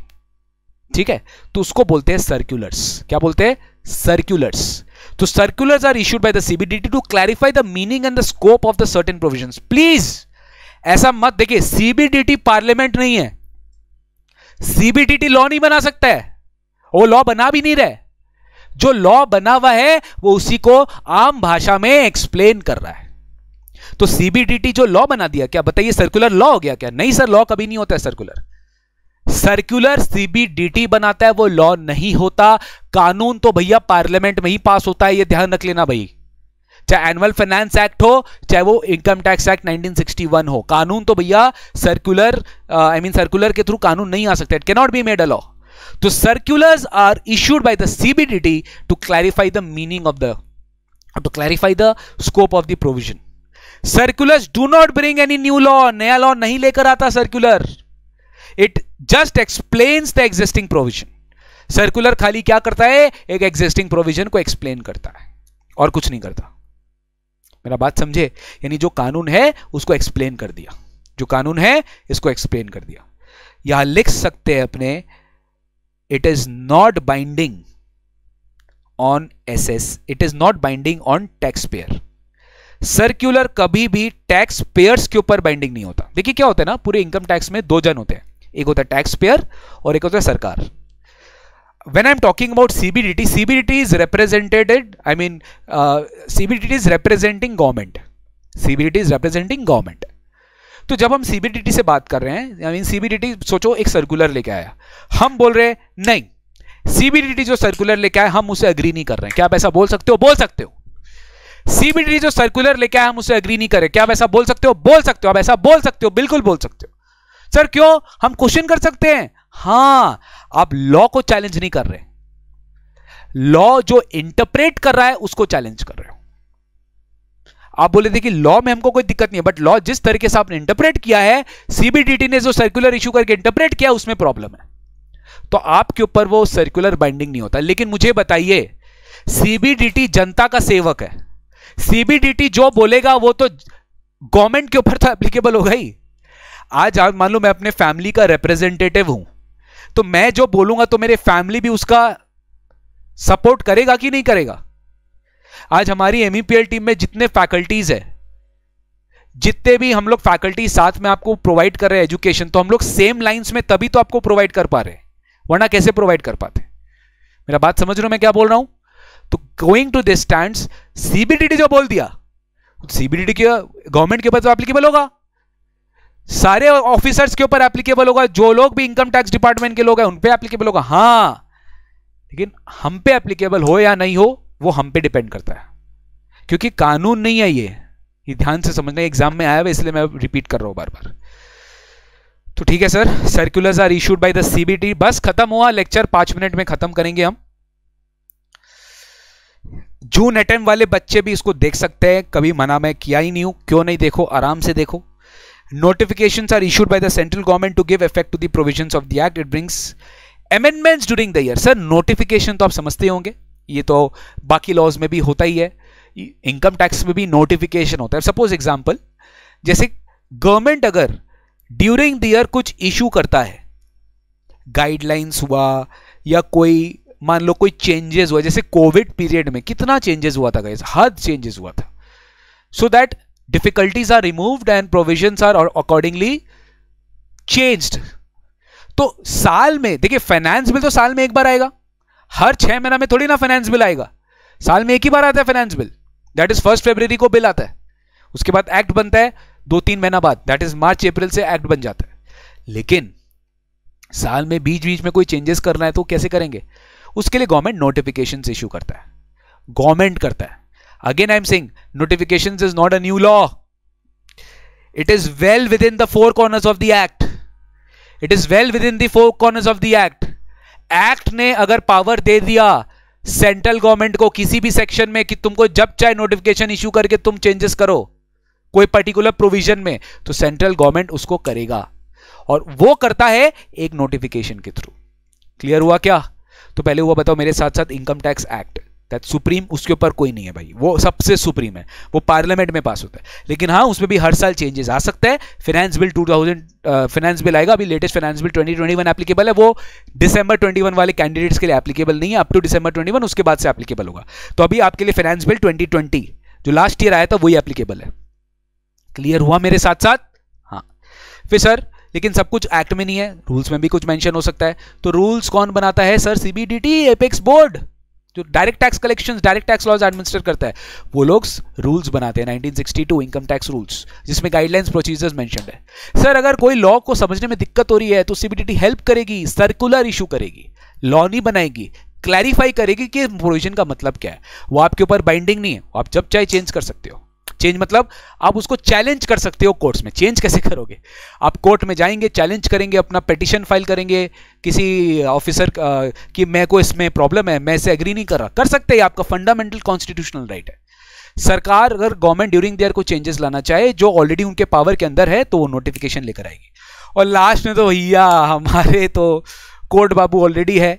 अगर मान लो टैक्स पेयर और गवर्नमेंट आपस में लड़ पड़े, जो हम नहीं चाहते कभी हो, लड़ पड़े मतलब वो कुश्ती वाला लड़ाई नहीं होता, यहाँ पे लड़ाई होता है नोटिस के थ्रू। नोटिस मतलब correspondence. That is why you people should be expert in understanding legal language. That is your main domain. आज CS को कब कोई याद रखता है? अरे बॉस ये कंपनी में क्या करना है, क्या लॉज कैसे इंप्लीमेंट, सब कुछ CS का काम है। And that is why CS को टैक्स लॉज पढ़ने का बहुत अच्छे से रिक्वायरमेंट भी है। समझ में आया आपको? तो देखो, जब जैसे कोई डिस्प्यूट होता है टैक्स पेयर और गवर्नमेंट के बीच में, इन दैट केस बीच में आते हैं कोर्ट्स। हम लोग बोलते हैं ना, अगर हम किसी से गुस्सा है या मान लो हम किसी का कॉन्ट्रैक्ट का वायलेशन कर रहे हैं, हम बोलते हैं, सामने वाला हमको बोलते हैं I will see you in the court.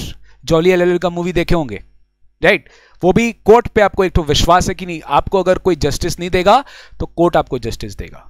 अगर गवर्नमेंट आपसे टैक्स ले रही है, डिमांड एक्स्ट्रा कर रही है, आप उससे सहमत नहीं हो, आप जाओ, आप कोर्ट के पास जाओ। तो कोर्ट भी आपको बहुत सारा जजमेंट देता है, बहुत सारा केस लॉज होता है, राइट? तो high courts and supreme courts settle the disputes between the tax payer and income tax department by giving judgements. वो लोग अपना केस सुनाता है, वर्डिक्ट देता है, वो लोग अपना वर्डिक्ट देता है। और ये बात आपको मैं बता देता हूं, जैसे बहुत सारे लेवल्स होते हैं, कमिश्नर अपील्स होता है, इनकम टैक्स में इनकम टैक्स एपेलेट ट्राइब्यूनल होता है, फिर हाई कोर्ट होता है, फिर लास्ट में जाके सुप्रीम कोर्ट होता है। सुप्रीम कोर्ट के बाद ओ माई गॉड होता है। ओ माई गॉड मतलब कोई नहीं है फिर आपका। सुप्रीम कोर्ट एक बार जो फैसला दे दिया, that is the law of the land and it is binding on through out the country. सब के ऊपर वो बाइंडिंग है, वो सब के ऊपर बाइंडिंग है, सब लोग उसको फॉलो करेगा। अगर सुप्रीम कोर्ट कोई वर्डिक्ट दे देता है, it is binding on all one, department के ऊपर, टैक्स पेयर्स के ऊपर, सीबीडीटी के ऊपर, गवर्नमेंट के ऊपर, सब लोग के ऊपर एप्लीकेबल है। तो supreme court is the law of the land. Supreme court का डिसीजन फाइनल होता है, बट हाई कोर्ट में ऐसा नहीं है, क्योंकि हाई कोर्ट हर ऑलमोस्ट सब स्टेट्स में है। Calcutta high court, Indore MP का, इधर महाराष्ट्र, बॉम्बे, हर टेरिटरी का अपना हाई कोर्ट का जुडिक्शन है। तो अगर कैलकाटा हाई कोर्ट कोई डिसीजन दे रहा है तो कैलकाटा हाई कोर्ट का डिसीजन अप्लाई होगा उनके रिस्पेक्टिव स्टेट्स में। हां, अगर मान लो गुजरात में कोई बंदा है, रह रहा है, वो बोल रहा है कि देखो कैलकाटा हाई कोर्ट ने जजमेंट दिया है, ये जजमेंट मेरे फेवर में भी है, आप करो, कोई प्रॉब्लम नहीं है। लेकिन अगर गुजरात हाई कोर्ट का कोई जजमेंट नहीं है उसके ऊपर, तभी जाके कैलकाटा हाई कोर्ट का जजमेंट आपके लिए एप्लीकेबल हो सकता है। लेकिन अगर गुजरात हाई कोर्ट कोई दूसरा वर्डिक्ट दिया है जो आपके अगेंस्ट में है, तो आप ये नहीं बोल सकते अरे कैलकाटा हाई कोर्ट तो मेरे फेवर में दिया, हम कैलकाटा हाई कोर्ट के फेवर में जाएंगे। No, because high court jurisdiction, high court judgement is applicable in its own jurisdiction, it's not a supreme court. हां, अगर सुप्रीम कोर्ट का कोई जजमेंट है, forget all high court judgements, supreme court judgement will prevail. तो ये एक simple technique है जो आपको बाकी लॉज में भी काम आएगा, इस लॉज में भी काम आएगा, टैक्स लॉज में। इनफैक्ट एक क्वेश्चन इसमें से आया हुआ एग्जाम में, दिसंबर 20 टर्म में। ठीक है, सो गाइज दैट्स इट। आज के क्लास में हम इतना ही रखते हैं। केस लॉज जजमेंट्स हमने पढ़ा। कल हमारा नेक्स्ट क्लास शेड्यूल है। प्लीज यूट्यूब चैनल को सब्सक्राइब करते रहना, रेगुलर अपडेट्स के लिए बेल आइकन दबाते रहना हमारे MEPL चैनल में, और मजे से क्लास करो गाइस, फाड़ के मस्ती आएगा, फाड़ के मस्ती आएगा। आई होप आज का क्लास भी आपको अच्छा लगा होगा। अच्छा लगा हो तो do give me feedback and do mention what did you like, how did you like the class, और मैक्सिमम सीएस स्टूडेंट्स के साथ ये क्लासेस को शेयर करो। और आपको जैसे ही पता है हमारा ऑलरेडी एडमिशंस ओपन है सीएस एग्जीक्यूटिव के लिए, दिसंबर 21 बैच के लिए। जून 21 के लिए हम कुछ करेंगे, सब कुछ देखेंगे, रिवीजन क्लासेस हम करवा पाए। बट देखिए जून 21 का मैं तो यही एडवाइस करता हूं कि guys please sit down on your studies, do your studies as fast as possible. हम आपको लास्ट में पॉसिबल हुआ तो कुछ रिविजन्स करवा देंगे, ठीक है। बट फुल क्लास जो अवेलेबल होगा that will be for December 21 term, आप आराम से कर सकते हो, ठीक है। तो guys thank you so much, आज के लिए हम इतना ही रखते हैं। एक बार 2 मिनट का रिवाइज करवा देता हूं मैं आज क्या पढ़ा है आपको। सर मैंने तो सबसे पहले आपको क्लासेस के बारे में बताया, उसको सेट असाइड करो। सबसे पहले मेन सब्जेक्ट पे आते हैं, direct taxes at a glance. वहां पे मैंने आपको सब बताया कि 2 तरह का टैक्स होता है, डीटी आईडीटी। डीटी में इनकम टैक्स, इनडायरेक्ट टैक्स में जीएसटी एंड कस्टम्स। फंडामेंटली ये 3 चीज हम लोग को अपने एग्जाम के लिए पढ़ना है। 50 मार्क्स का इनकम टैक्स है, 50 मार्क्स का जीएसटी एंड कस्टम्स है। इनकम टैक्स डायरेक्टली लगाया जाता है और इनडायरेक्ट टैक्स इनडायरेक्टली लगाया जाता है। लेवी एक जन पर होता है बट कलेक्शन किसी और से होता है। क्लियर है, एकदम क्लियर है। फिर सर हम लोग ने पढ़ा कि 2 बोर्ड्स होते हैं जो मैनेज करते हैं, सीबीडीटी और CBIC, central board of direct taxes, central board of indirect tax and customs. दोनों स्टैट्यूटरी अथॉरिटी है, दोनों मैनेज करते हैं। Central board of revenue act 1963 में they function under department of revenue, जो अल्टीमेटली मिनिस्ट्री ऑफ फाइनेंस का part है। Clear हुआ। कैनन्स ऑफ टैक्सेशन समझ में आ गया, सर्टेनिटी हो गया, इक्विटी हो गया, 4 कैनन है, ऑलरेडी आपको पता है। चारों कैनन के बारे में थोड़ा बहुत ध्यान रख लेना, बस इससे ज़्यादा रेलिवेंट नहीं आपके एग्जाम में।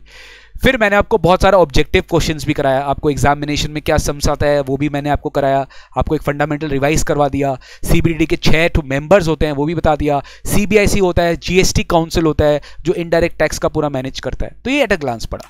फिर हम लोग आगे सीधा बेसिक कॉन्सेप्ट्स में। बेसिक कॉन्सेप्ट्स में हम लोग स्टार्ट किए कि फंडामेंटली क्या क्या होता है। इनकम टैक्स लॉ में सबसे पहला सुप्रीम डॉक्यूमेंट होता है इनकम टैक्स एक्ट 1961, जो कि पार्लियामेंट पास करता है। हर साल उसमें अगर चेंजेस लाना है तो एनुअल फाइनेंस एक्ट के थ्रू उसमें चेंजेस आता है, जो बजट वाले डे 1 फरवरी एवरी ईयर पेश किया जाता है हमारे पार्लियामेंट में, और फाइनली प्रेसिडेंशियल असेंट से उसको सिग्नेचर देके एक्ट बना दिया जाता है।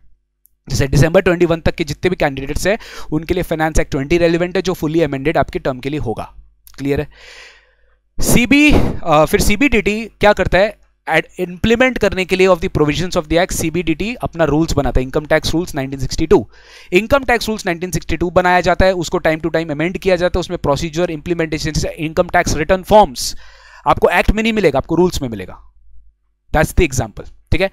फिर होता है सर्कुलर। सर लॉ में पढ़ने में डिफिकल्टी हो रही है, लॉ नहीं समझ में आ रहा है, तो सर्कुलर सीबीडीटी इशू करेगा और वो आपके ऊपर बाइंडिंग नहीं होगा। वो सीबीडीटी के ऊपर बाइंडिंग होगा, इनकम टैक्स डिपार्टमेंट में बाइंडिंग होगा, आपके ऊपर बाइंडिंग नहीं होगा। CBDT never brings a new law, उनके पास पावर नहीं है लॉ बनाने का, कॉन्स्टिट्यूशन इस बात को उनको इजाजत नहीं देता। वो खाली एडमिनिस्टर कर सकते हैं, वो लॉ नया नहीं बना सकते। लॉ नया आएगा तो फाइनेंस एक्ट के थ्रू ही आएगा या फिर इनकम टैक्स एक्ट के थ्रू ही लिखा हुआ रहेगा।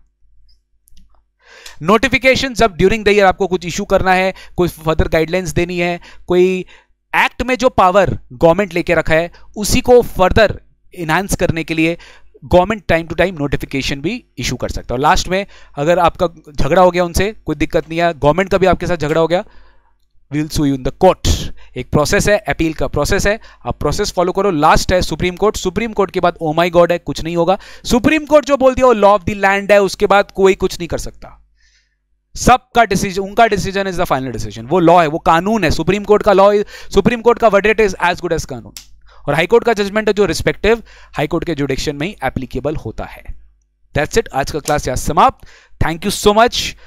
Thank you so much for seeing this live lecture, and tomorrow again we'll be coming up with the second class of our basics, which is applicable for CS executive. Okay guys, so thank you so much आज का class के लिए. I hope you enjoyed the class. We will meet you again in the next class. Please preparation के साथ next class को अपने वापस से अच्छे से करेंगे.